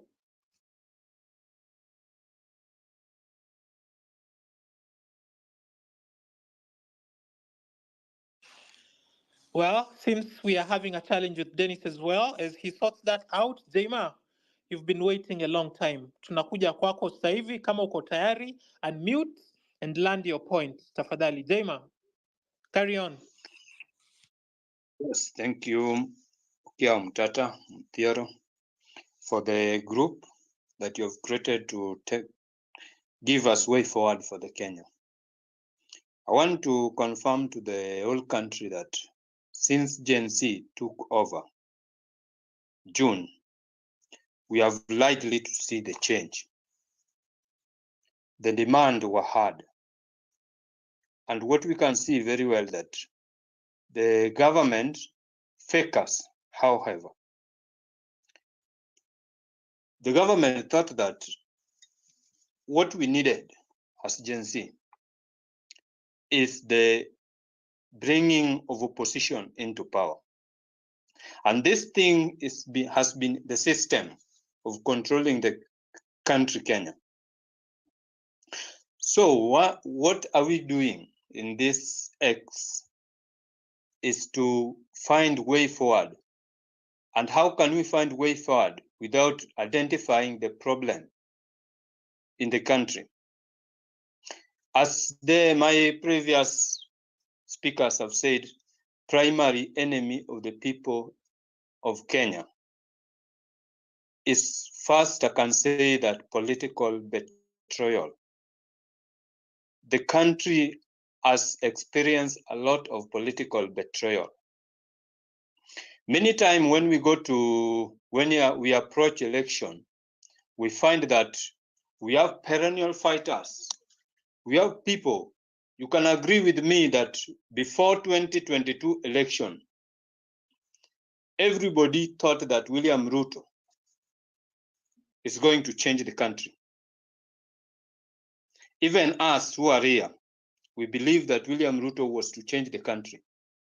We saw him as a perennial fighter. But what happened after the election? We have seen tribalic betrayal, political betrayal. He has betrayed the people. And this has been the cause of political instability in the country since independence. Another primary enemy of the people is tribalism. One of the speakers talk about the motion of impeachment. And I will agree with him that after the impeachment, all the people allied to him, including section, or if not all Mount Kenya, will come together and support their man. This thing is ever happening in the country. We are all calling our son, our daughter, whether the person do a mistake or innocent, we don't care. What we care is our son, our daughter. Another problem of enemy of the people that we must tackle is ignorance. Many Kenyans are ignorant, especially when it's come to election. Many Kenya ignore the election procedures. Today I will talk bad. Today I will experience bad governance. But 2 months to election, you give me 50 bob, I forget everything. So we must first identify these problems. As one of the speakers talked about billionaires class, which has been part of the system of controlling the Kenyans' governance. We must look at the ways of identify these problems and solutions on how to tackle them. When we identify them, is when we will come to changing the country. Yes, we have identified the problem. How are we going to change the country? How are we going to tackle these problems? First is educating the electorate on why should we change the country?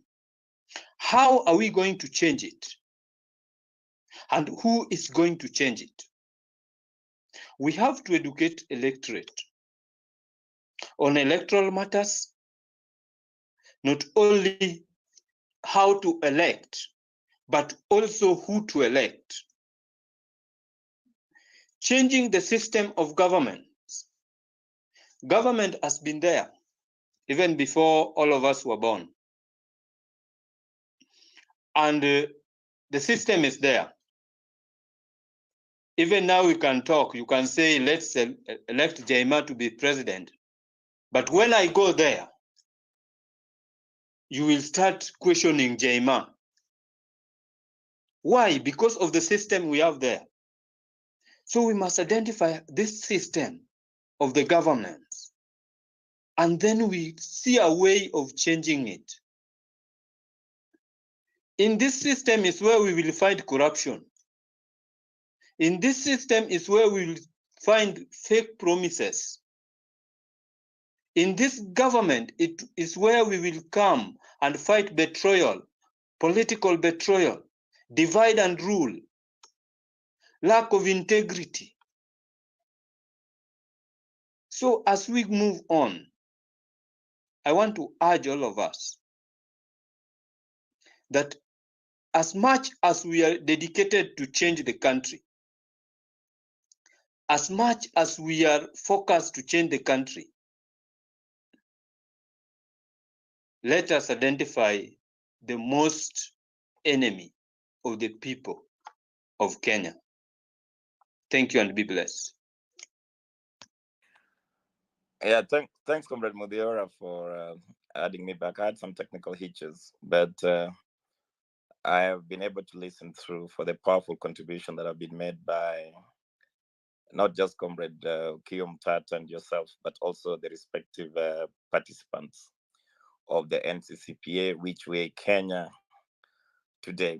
I know time is moving very fast, but I could probably pass around the mic to help us identify the primary enemy, which in our own analysis, of course, is a small clique of billionaire class represented by William Samoei Ruto and Raila Amolo Odinga in the opposition that will want to take us back to the dark old days of tribal mobilization, ethnic, hegemony, and politics of personality cult. These are the enemies that we must continue to fight through. We I could probably give a mic to, if you just need the mic, kindly raise your hand. Or if not, then thank you, Dennis. Thank you, Abu. Okay, so we have a few people. Those people who have spoken kindly drop from the speakers list so we are able to admit more people that are waiting. So Dennis, please have the mic. Thank you very much, Booker, and good evening. Kindly confirm you can hear me. Good evening. Good. I can hear you very well. Good. Thanks, NCCPA and Comrade Okiya for hosting this and finding to ask Which Way Kenya, because the political temperatures in the country have really gone up. And I just want to start by giving my remarks by answering earlier. There was a speaker, Vincent, who had asked, he had a question, and the question was if Okiya Omutata would work with Morara. And I just want to say, let us not jump the gun. At this point, let us not talk about any positions. We just need to continue doing civic education. That's all we need to do right now. We need to go to the mashinani with civic education. We need to find ways of communicating and passing these messages in whatever way, in every language. This is the only way we are going to deal with what an earlier speaker spoke about and said about ignorance. And civic education does not just stop at the ballot. Civic education is not just the voting process. Civic education, where largely has an impact on how you make your decision at the ballot, is actually how government works. And it is very important for us to communicate to the people how government works. There's a lot of misinformation out here. I am from Nakuru County, and we host weekly Nakuru County spaces every Friday at 8 p.m. and we discuss issues in Nakuru County. Basically, we do oversight of the leadership of Nakuru County, both at the county level and the members of parliament. And what we've realized is that there's a lot of misinformation. A lot of people don't understand how government works, and this also helps politicians take advantage of our ignorance. And as we do this, we have tools. We have tools that are before us. These are public tools. For example, we have the report of the Controller of Budget. We have the Office of the Auditor General, and they have reports. And these reports are very important. And it's very easy to explain to the people of the kind of projects that their leaders are doing, maybe governors or members of parliament through the NGCDF. And you can actually do audit. And this is where now the content is. It's very easy to do civic education. Just use these reports, go to the ground and refer, compare.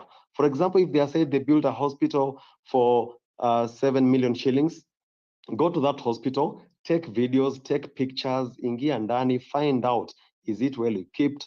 Does it have healthcare workers? What are the conditions? Are they being paid? Give us that information. That is just how one of the ways of doing civic education to the grassroots level in even mother tongue. And in Nakuru, that's what we are doing. We have people who are local influencers, and we are working with them. They also translate some of these videos, and that's how we are doing it. And I just want to encourage everyone to do this, because that is just what we need to do for us to deal with the political elite, the political class, who have now assembled in groups of ethnic groups, because they are worried, because they don't have any strategy. They know that for once there's an awakening amongst Kenyans. And the Kenyans who voted in 2022, Kenyans who voted in 2017 are not the same Kenyans who will vote in 2027. We have had a shift in our mindset, and the events of June 25th have totally changed this country already. So we are already winning this thing. And I just want to encourage all of you to continue doing this. As I finish up, I just want to answer a question by Buka. You had talked about political, how do we do the political civic education? And I think it's not so hard for you to just be able to have a structure around this. Break it down to counties, then under counties, you can break it down to sub-counties or constituencies, up to the ward level, up to the village level if you need. That is the best way you're going to pass it. Remember, politicians are going to come back to us. You see all this drama you're seeing with the deputy president, Lima, sijui nini, impeachment, or you are going to see the levels of tribalism. I'm talking about this because I'm a victim of post-election violence, and that is why I am in Nakuru now.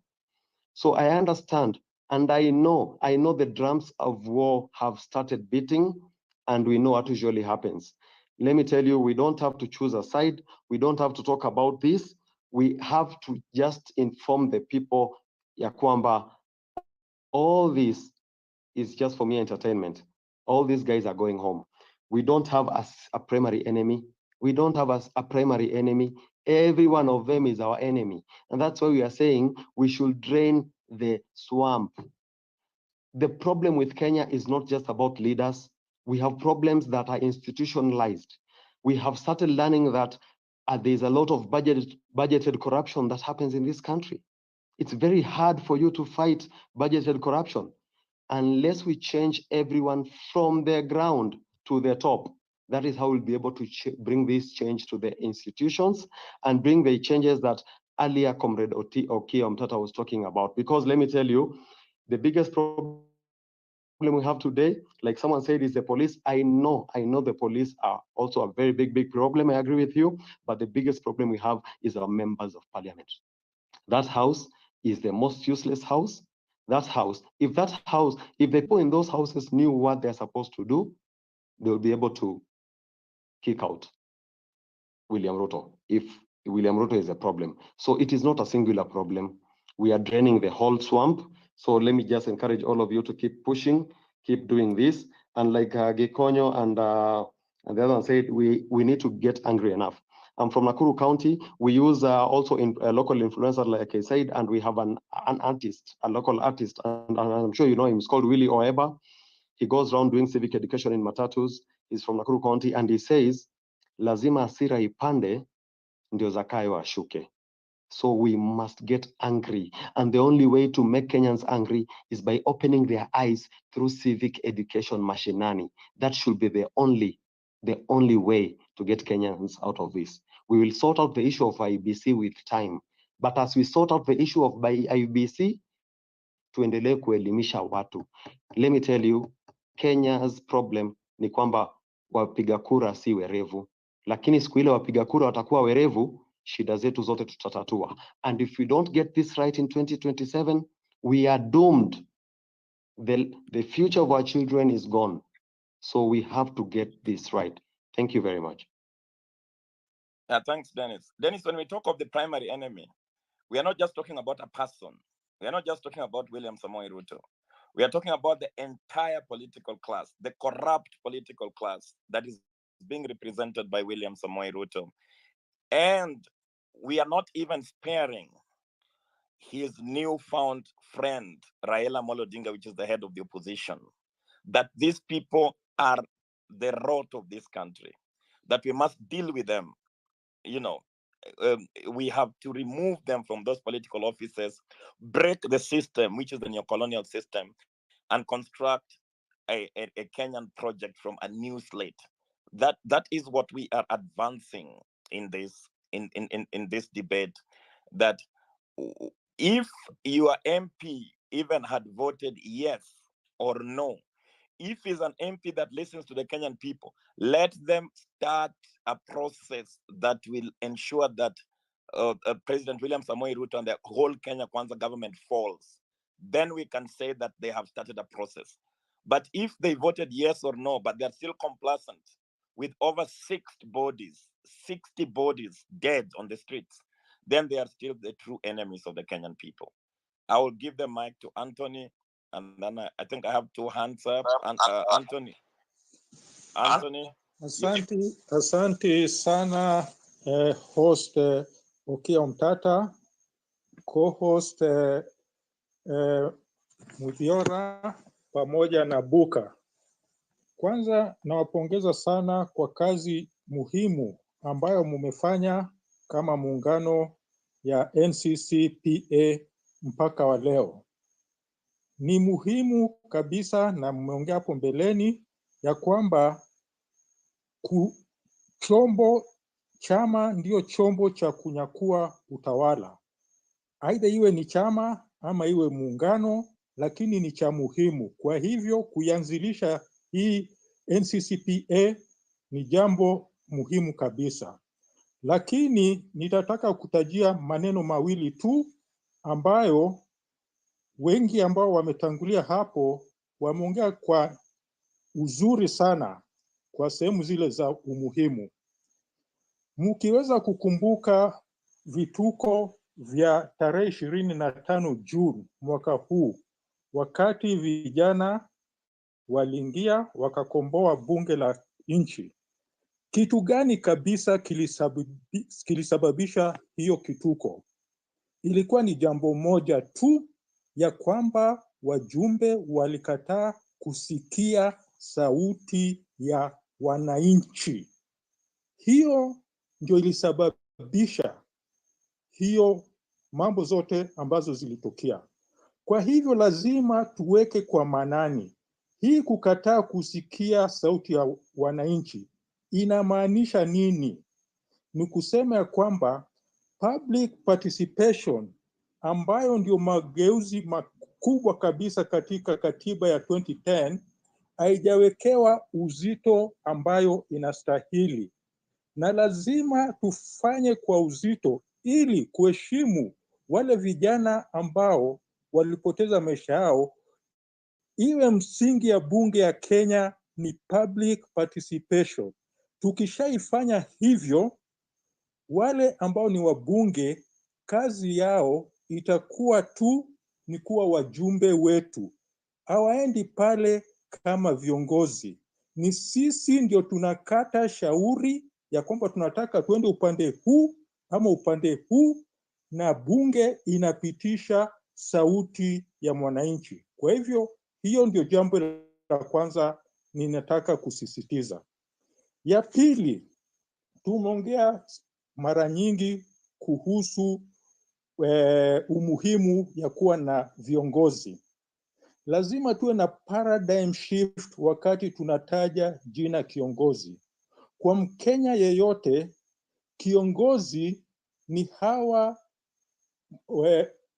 mababe wa vyama vikubwa vikubwa. Tunajua kwamba kiongozi mmoja pengine atakuwa ni kiongozi wa ODM, au atakuwa ni kiongozi wa Wiper, au atakuwa kiongozi wa Ford Kenya. Hao ndio wananchi wanajua wa kwamba ni viongozi. Tukiteremka chini, wakati tunachagua wajumbe wetu, hawa ni representatives, na inatakikana tuwe na shift tukitaja wajumbe wetu. Mara nyingi tuseme ya kwamba tunatafuta kuwa watumishi wa wananchi katika bunge la Kenya. na wakati tunaanza hii mchakato ya kutafuta njia mpya, jina la kiongozi ambayo ni mtu anapigiwa saluti inatakikana tuiweke kando. Kitu ambayo tunajua ni ukishakuwa kiongozi unataka mshahara ile inafika karibu shilingi milioni 1. Unataka gari ya karibu shilingi milioni 10. Unataka riba ya health ambayo unaenda kuhudumiwa. Hello? Unanisikiza? Yes, comrade. I'm just saying you wind up. Yes, nilikuwa naenda kumaliza. Kwa hivyo kitu ambacho nasema ni hiyo paradigm ya kwamba tunatafuta viongozi wa chama, tuibadilishe kabisa, tuseme tunataka watumishi wa wananchi. Sisi kama wananchi ndio tutasema tunataka kipi, na watumishi wajumbe wetu watafanya vile tunavyotaka. Asante sana kwa kunipatia muda huo kuchangia mjadala wa leo.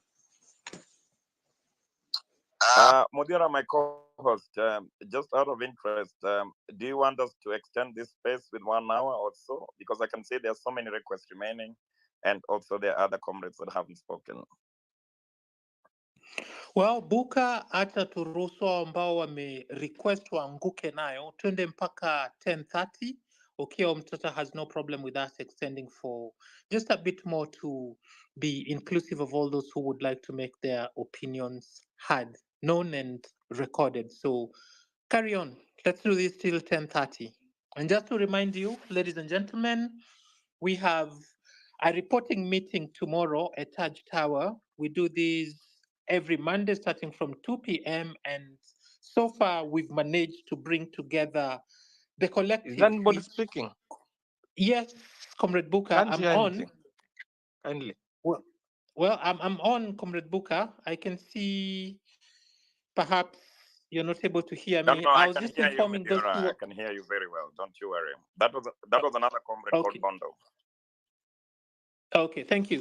Thank you. So I was just letting those who are in this space today know that we've been doing these meetings on Monday for the last, we've held 10 of them. And what happens is we bring together representatives from the Who is collective, speaking? each We can't of the hear. organizations. Kindly.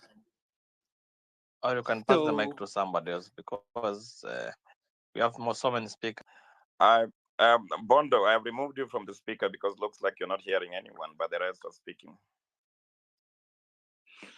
okay, Comrade Buka, if you can hear me, I'll just finish this thought that I was trying to land, and that is with regard to how we've been organizing. Tomorrow, we'll be doing our 11th gathering of representatives from the organizations that constitute the National Coordination Committee of the People's Assemblies. You can imagine what an arduous task that has been, and yet we haven't even started to imagine that we can tire.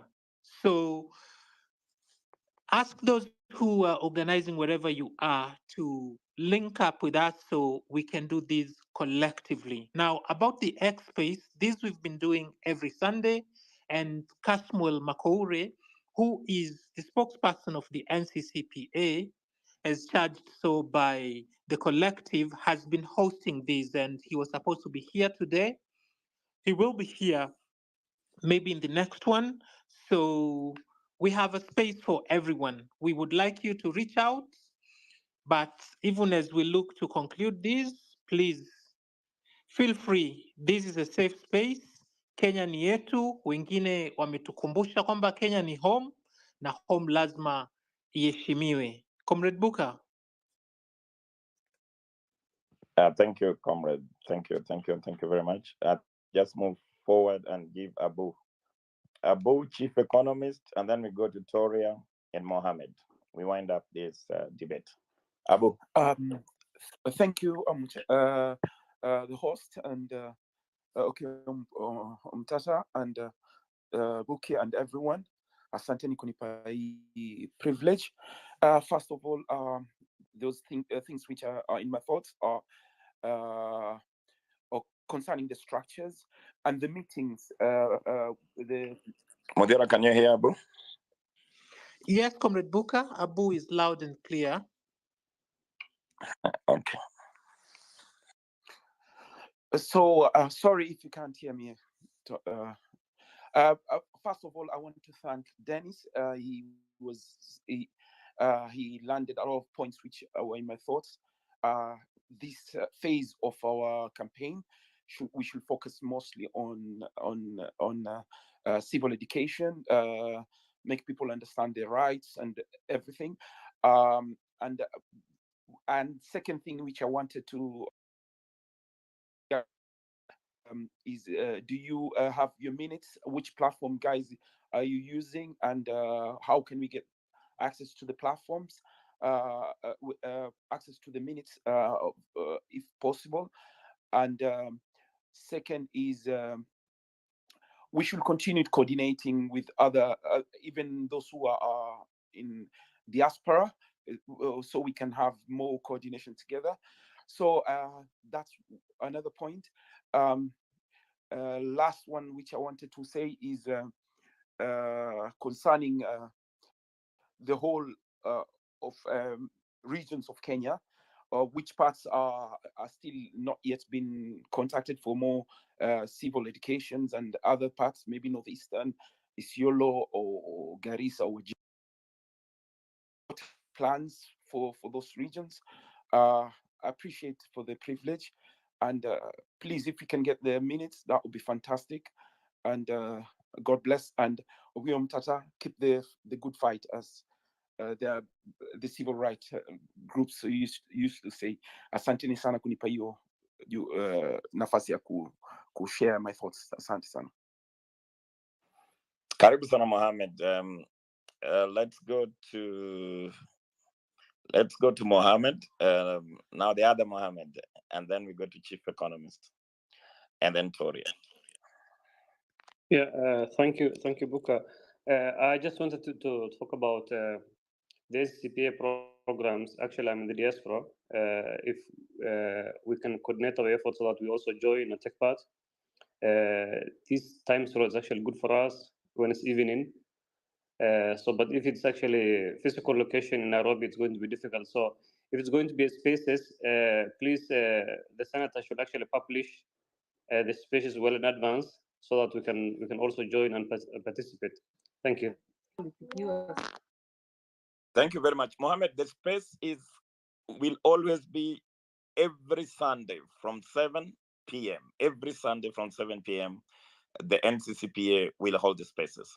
The physical meeting is every Monday from 2 p.m. And also, you can inbox us, and when we are organizing a meeting, an online meeting with the diaspora, we can loop you in. Sure, Buka. Thank you very much. Thanks. Okay, sure. So, Chief Economist and then Toria.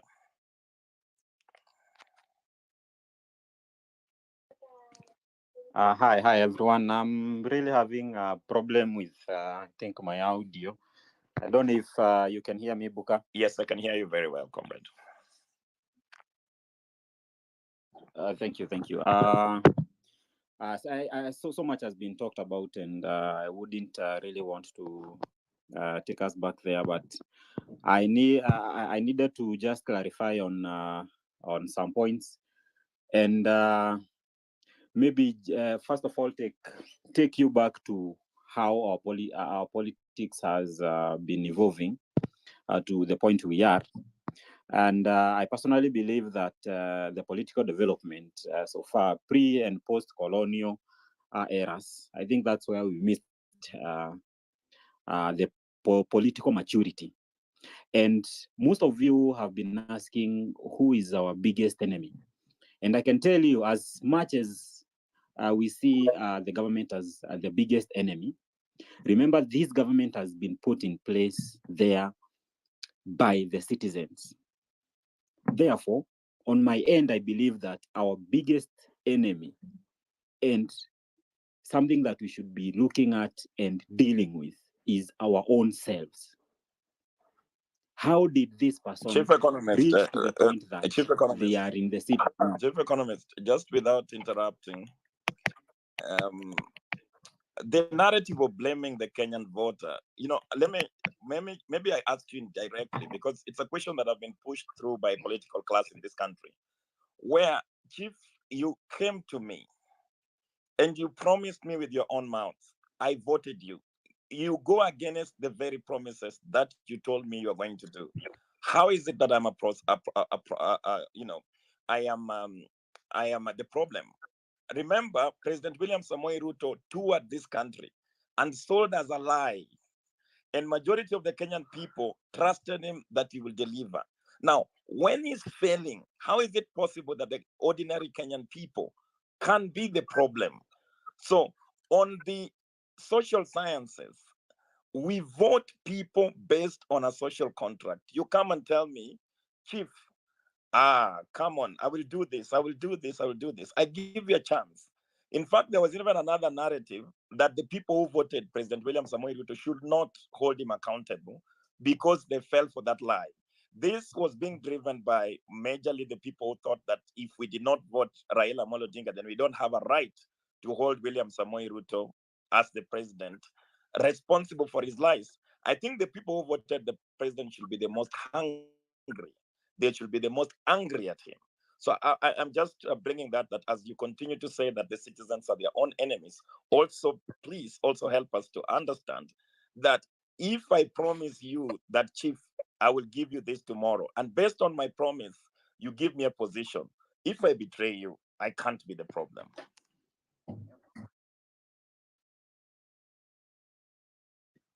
Chief, sorry.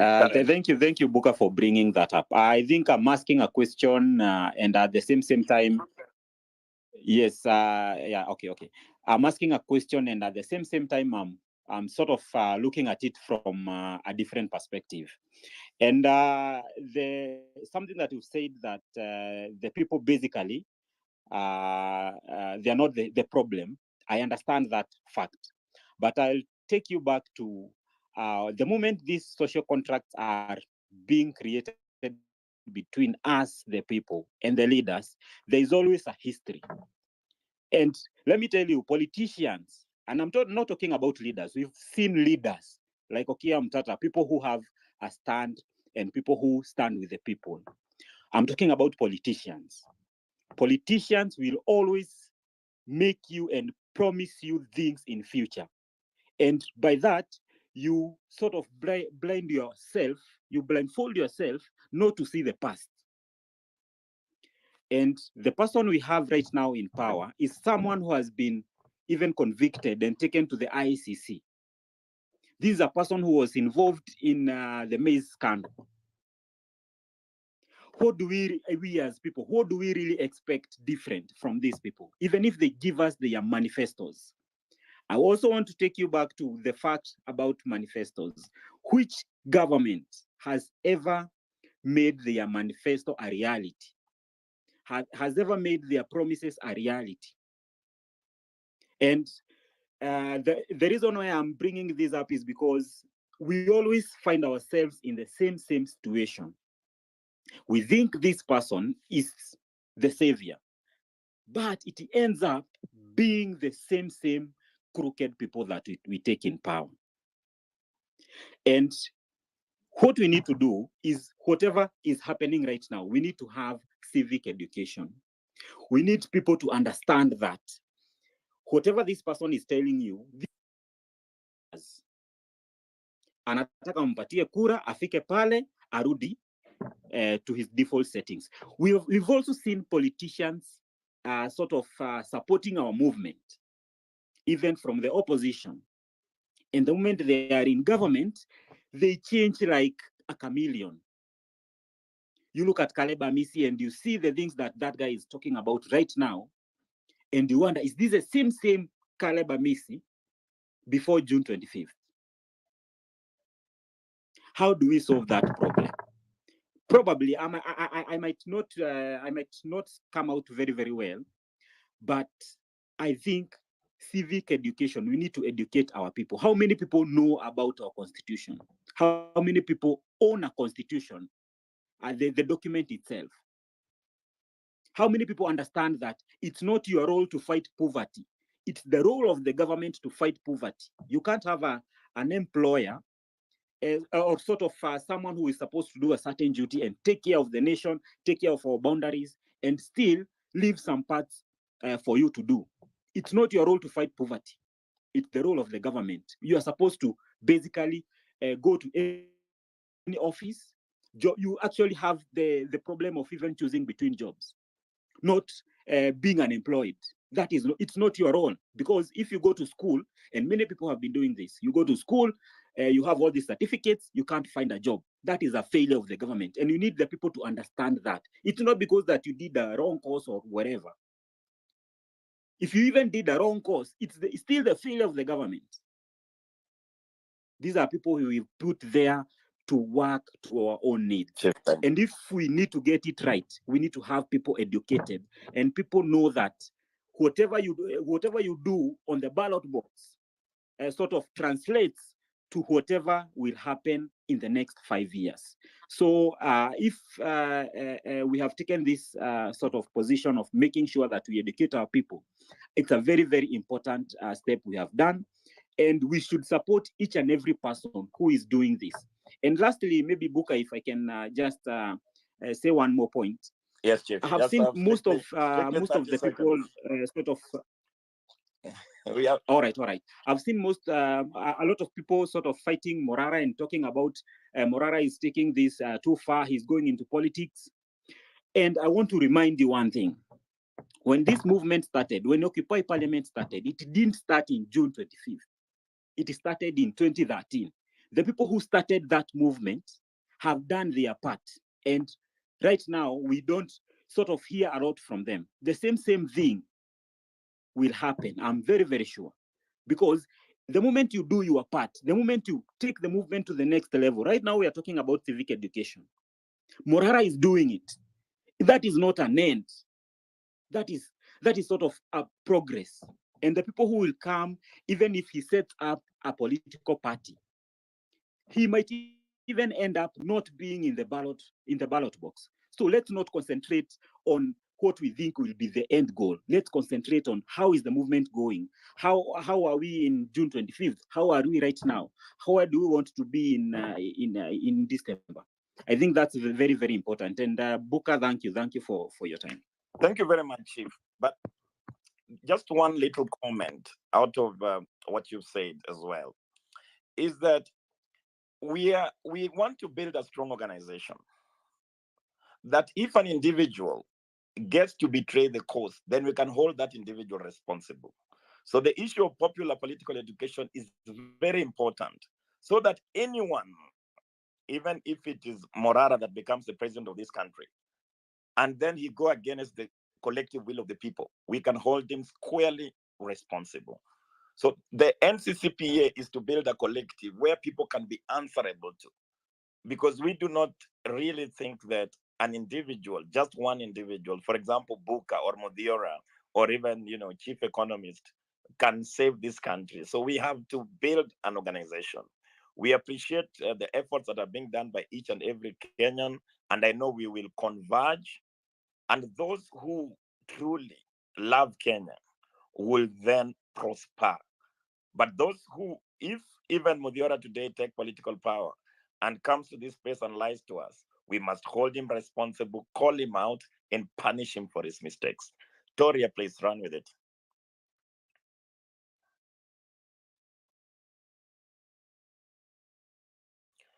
Toria, you have to unmute your mic, and those people who have spoken, please drop off so that we can be able to make this.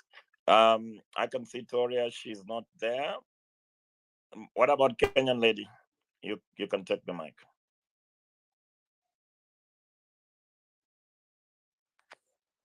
Hi, can you hear me? Just give me 100%. Thank you.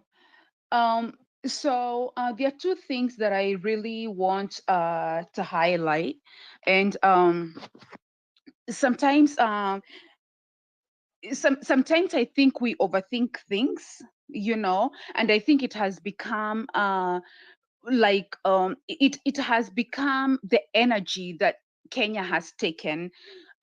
Most of us in the movement, it's like we are overthinking things. Even sometimes kitu hakitendeki, but you're still overthinking, you know, and then that thought is picked by somebody else, and before you know it, it is actually an idea that everybody is thinking about.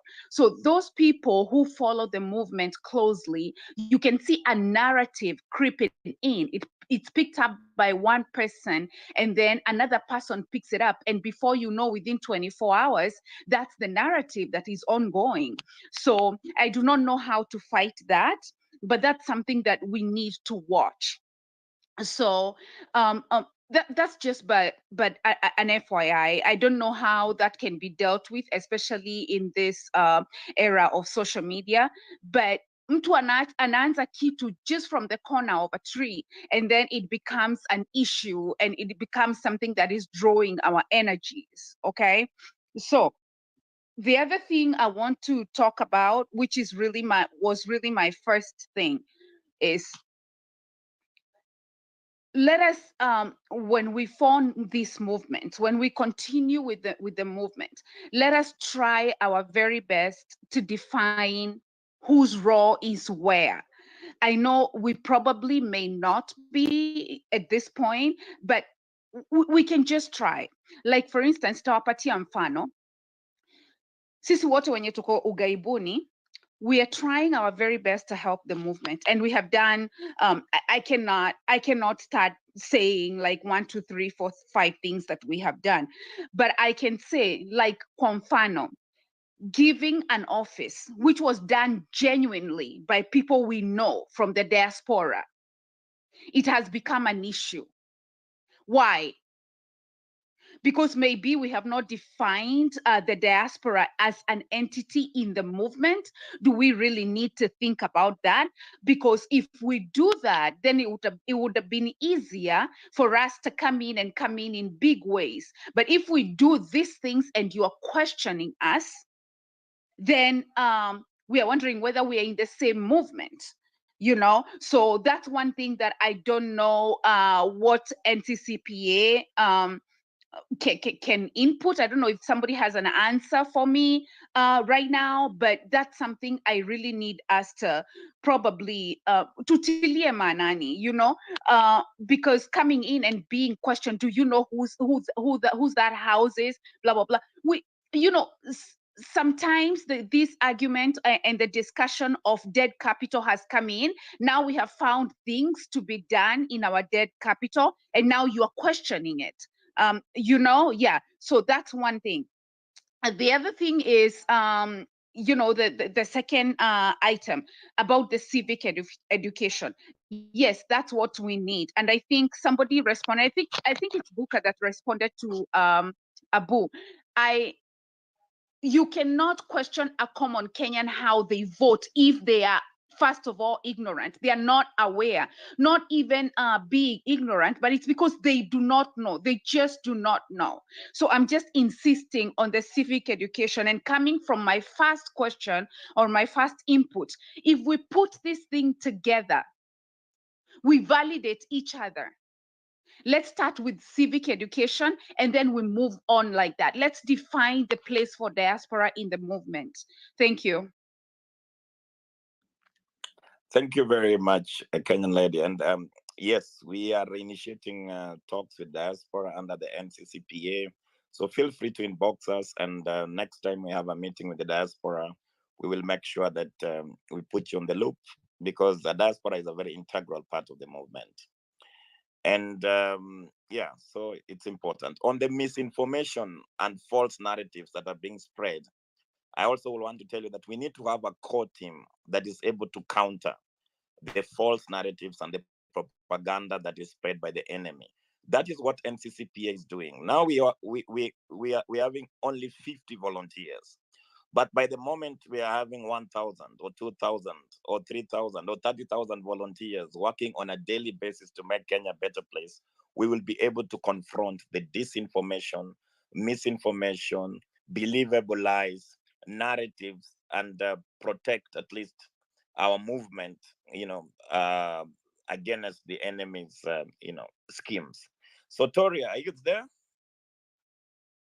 Yeah, I'm here. I don't know if I'm audible. Yes, you're audible. Okay, mine was just a little bit of my sense. Like, we blame so much the system, and as far as we blame the system, we also should blame ourselves, because we people of Kenya, we believe in unrealistic manifestos which are given to us by these politicians. I think we should also check on virtues, because we blame the system, we rectify the system, but we go ahead and elect crooked, rogue people in the system again. Definitely, the system will Toria, hold remain it to be. there. Toria, I got a question for you. Ebo karibia simu, sikusikii fiti. Nasema niko na swali. Okay, go ahead. I'm saying, if you put poor people, in extreme poverty, and you make them live the life of I'm just asking a question. If you put people to live a life of, we can't hear both of you. You can't hear both of us. Mudiora, can you hear us? You're the co-host. You're audible from my end, and I was just urging that we land the points home because we are dangerously out of time. Okay. The question I wanted to ask Toria is, you make people live in abject poverty, where they don't know even where their next meal is going to come from. They have a sick parent. They are constantly living in violence. How is it possible to blame such a person in not making informed choices? Toria.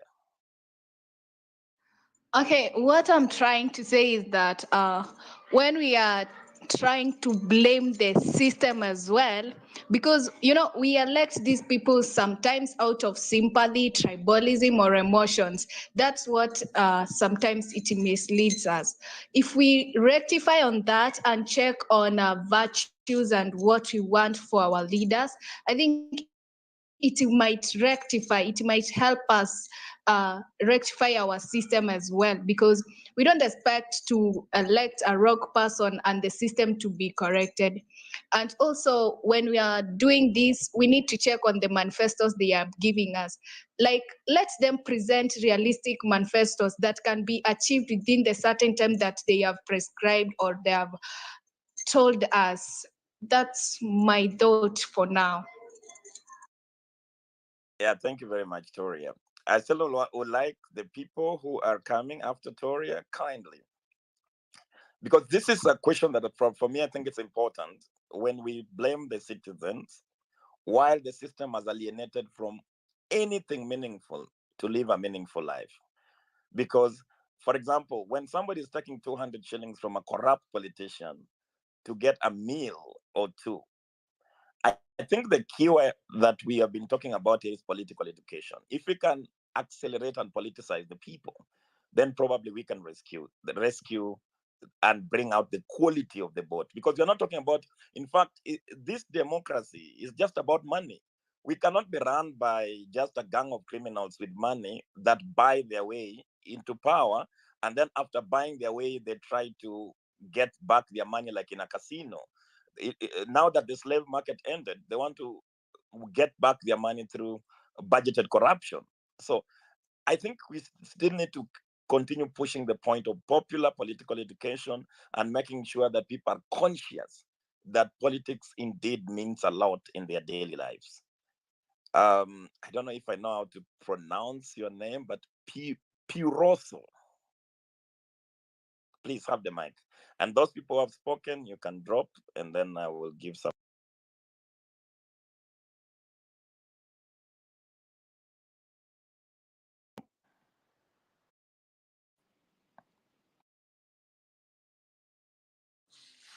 Piroso seems to be experiencing some technical hitches.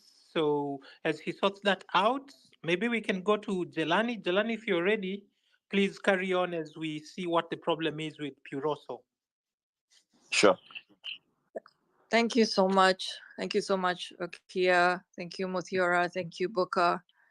I just have a few comments. Number one, I want to address everybody that is coming on this platform and trying to blame voters for who they vote for. The system is broken. We are continually offered a choice between bad and worse. It's always two rotten eggs at the top that you have Did to I lose vote. Jelani or it's just me? Jelani is on. She's loud and can be heard. So I feel bad when people try to blame people who are presented a bad choice from the get-go.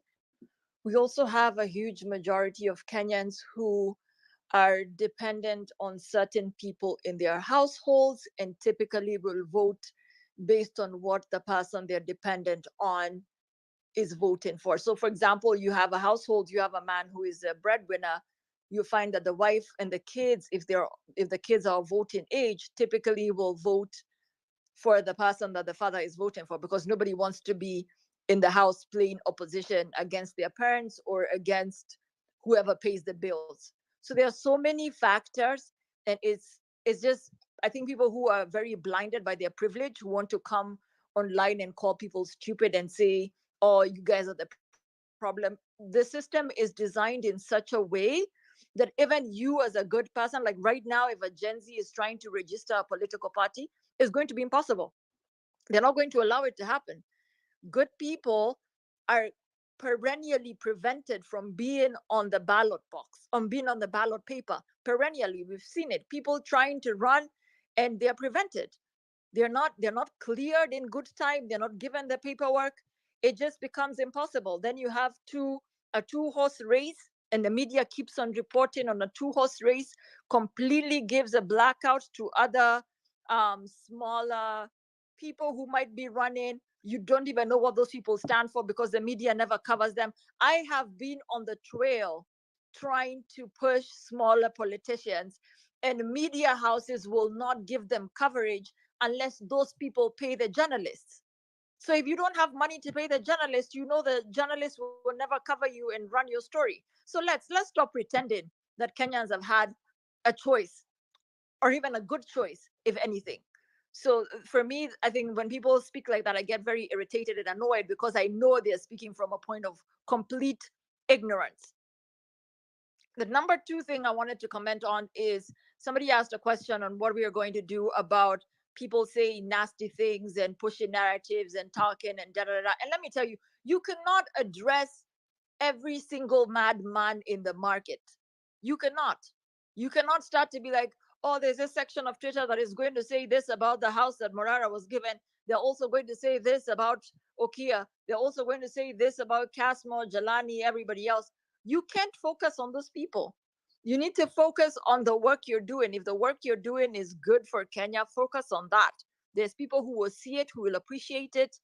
Of course, if it's something damning, if it's something that needs clarification, you can come by and clarify. But we cannot spend our time responding to every rumor, every madman. If someone comes and says this and this about you, you stop everything you're doing and you address it. No. We can't do that. That's a waste of everybody's time. We have so much work ahead of us, so much civic education, political education, even for ourselves as people on Twitter. Sometimes we think we know and we don't know. You come on these spaces and you learn. People teach you. People tell you, oh, by the way, this system is like this. Someone interprets the Constitution. You're like, wow, I did not know that. I did not even know that we have that bill. I didn't know what that bill says. All of us need a form of education. All of us need to learn. And as we learn, we spread the knowledge that we get. And it's so much work to be done because we have to reach 55 million Kenyans. Everybody needs to be on board. If Ruto is not going to be president in 2027, everybody, it's all hands on deck. We're not going to sit back and wait for NCCPA to do all the work. Wait for Caswell to go to the media. Wait for Hanifa to do her work. Wait for Okiya. All of us need to come together, which now brings me to my final point. There's only two sides of this coin. Either you're for the people of Kenya and for their well-being and for their prosperity, or you're working for the government that is killing and oppressing Kenyans. There's only two sides. So if you are for the people and for the good of the people and for the prosperity of the people, why don't you put aside your bias? Stop attacking the ones who have come forth and dedicated their time, dedicated their resources, dedicated their platforms to this work. Why don't we just support them? Why don't we just say we have Caswell doing this, we have Okiya doing this, we have Jelani doing this? Why don't we support everyone? And if you feel someone is doing something you don't like, don't go at them with an attacking energy. Oh, you're like this, you're like that. Because to be honest, I don't care what Morara does. I don't care what Okiya does. I don't care what Casmo does. Jelani, just allow me to jump in. Just repeat those two sides that you just mentioned, and then we will allow Senator Okiya Omutata, who has an early business in court tomorrow, and then later on will be handling the Adani JKIA takeover matter at the Senate, to come through, and then Booker will wrap this for us. As for the other speakers, we sincerely apologize that we are not able to give you all an opportunity. But like we said, we do this every week, and it starts at 7 p.m. So let's carry this conversation forward. We'll be here next Sunday, and on Monday we have our physical meeting. So Delani, just repeat what two sides we've got, and then Senator will come in and Booker will close. We do that in exactly 3 minutes. Yes, we Delani. only have two sides to this coin. Either you're for the people, the success and the prosperity of the people and for the good of the people of Kenya, or you're for the government and the people who are oppressing and making Kenya worse. Those are the only two sides of this coin.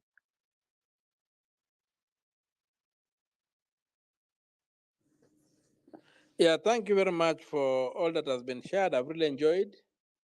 It's unfortunate I have to leave because I need to take a nap and prepare for tomorrow. But I think we have it right. We're either for the people or against the people. But the bigger enemy also is the ignorance. We need to educate ourselves. We need to understand what are the tools these people are using to keep us subjected, to keep us subject and not citizens. And the tools are there. We are trying to expose those tools. And let us keep educating each other. As you said, everybody learns. I've learned a lot. And let us keep educating each other. And once we are informed, I think we shall be able to deal with them. And let us remain united because, as they say, when spider webs unite, they can tie up a lion. Let us unite. Let us lead. Let us be led. And let us do whatever it takes to make sure that never again will we be tenants in our own country? Will we be subjects in our own country? Will we not own this country? Let us do whatever it takes to emancipate ourselves and take back what is rightfully ours and make sure that our birthright is not lost on any altar. Our birthright is ours. Kenya is ours. Kenya must be a profitable concern. Kenya must keep its children well nourished. Kenya must have the promise that plenty shall be found within our borders and justice will be our shield and defender. Thank you very much, and may God continue blessing all of us. Good night. For those who are in the same time zone as I am, the others, may you take the greeting of the day. Thank you.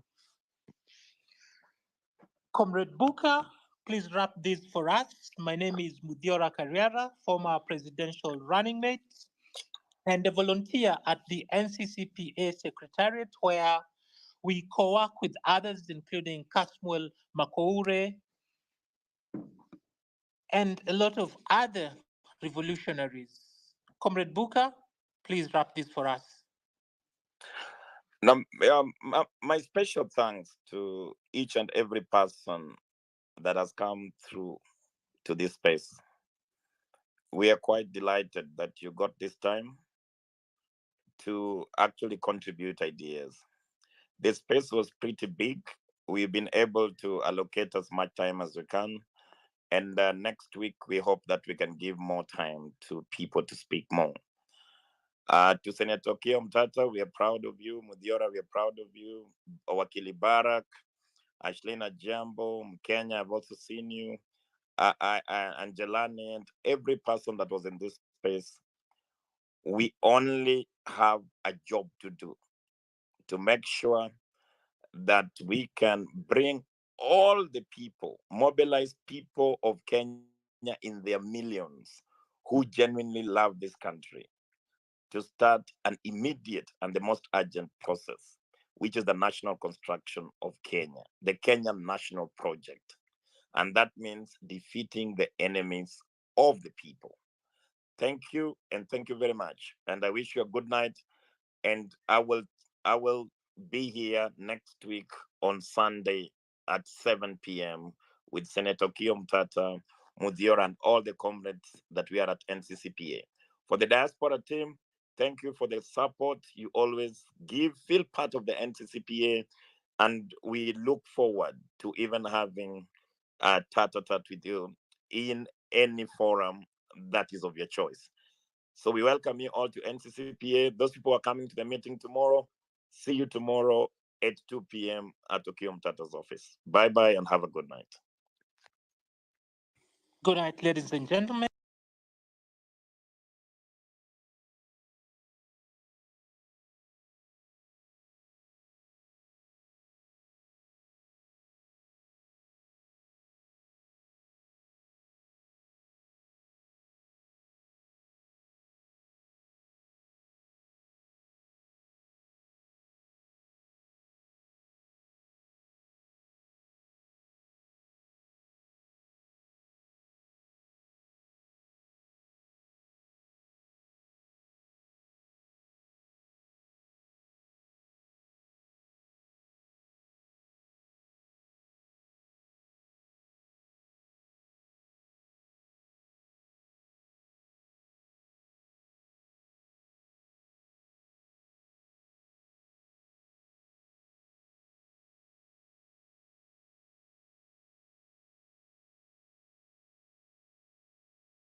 Tunaingia vijijini, mijini na hata jijini kukuletea taarifa mchana kutwa. Usiku tunakaa kitako, tunadadavua tukichanganua taarifa na makala muhimu yanayokuhusu wewe na familia yako. Nasikia watu wanasema baba ametusaliti. Between baba kutusaliti na sisi kusaliti baba, nani amesaliti mwingine? Inapeangwa, it mostly goes to foreign ministries. So Baba is overqualified for that position. To build this railways for Africa. So now he's thinking about tumemkataa kama baba wetu. Unaweza kuwa kuna mtoto ulizaa, ukapatia nchi, ikuwa inamfanya vile inataka. Uhuru has been working very hard. Ruto akaenda huko na nguvu. Ruto was never invited in the inauguration. Ungana na Bernard Ngozi kwenye Open Forum Political Show kuanzia saa 4 usiku hadi dakika zake kila siku ya wiki kwenye Soundcard Talk. Open Forum Political Discussion Show. The show that gives you an opportunity to air what you feel and think about the latest development. Tukutane Soundcard Talk.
Tuko bora kwenye mitandao ya YouTube, Facebook, TikTok na X kwa taarifa tendeti, udadavuzi mwafaka na makala muhimu yanayokuhusu. Tazama Sound Candid Talk upate ufahamu.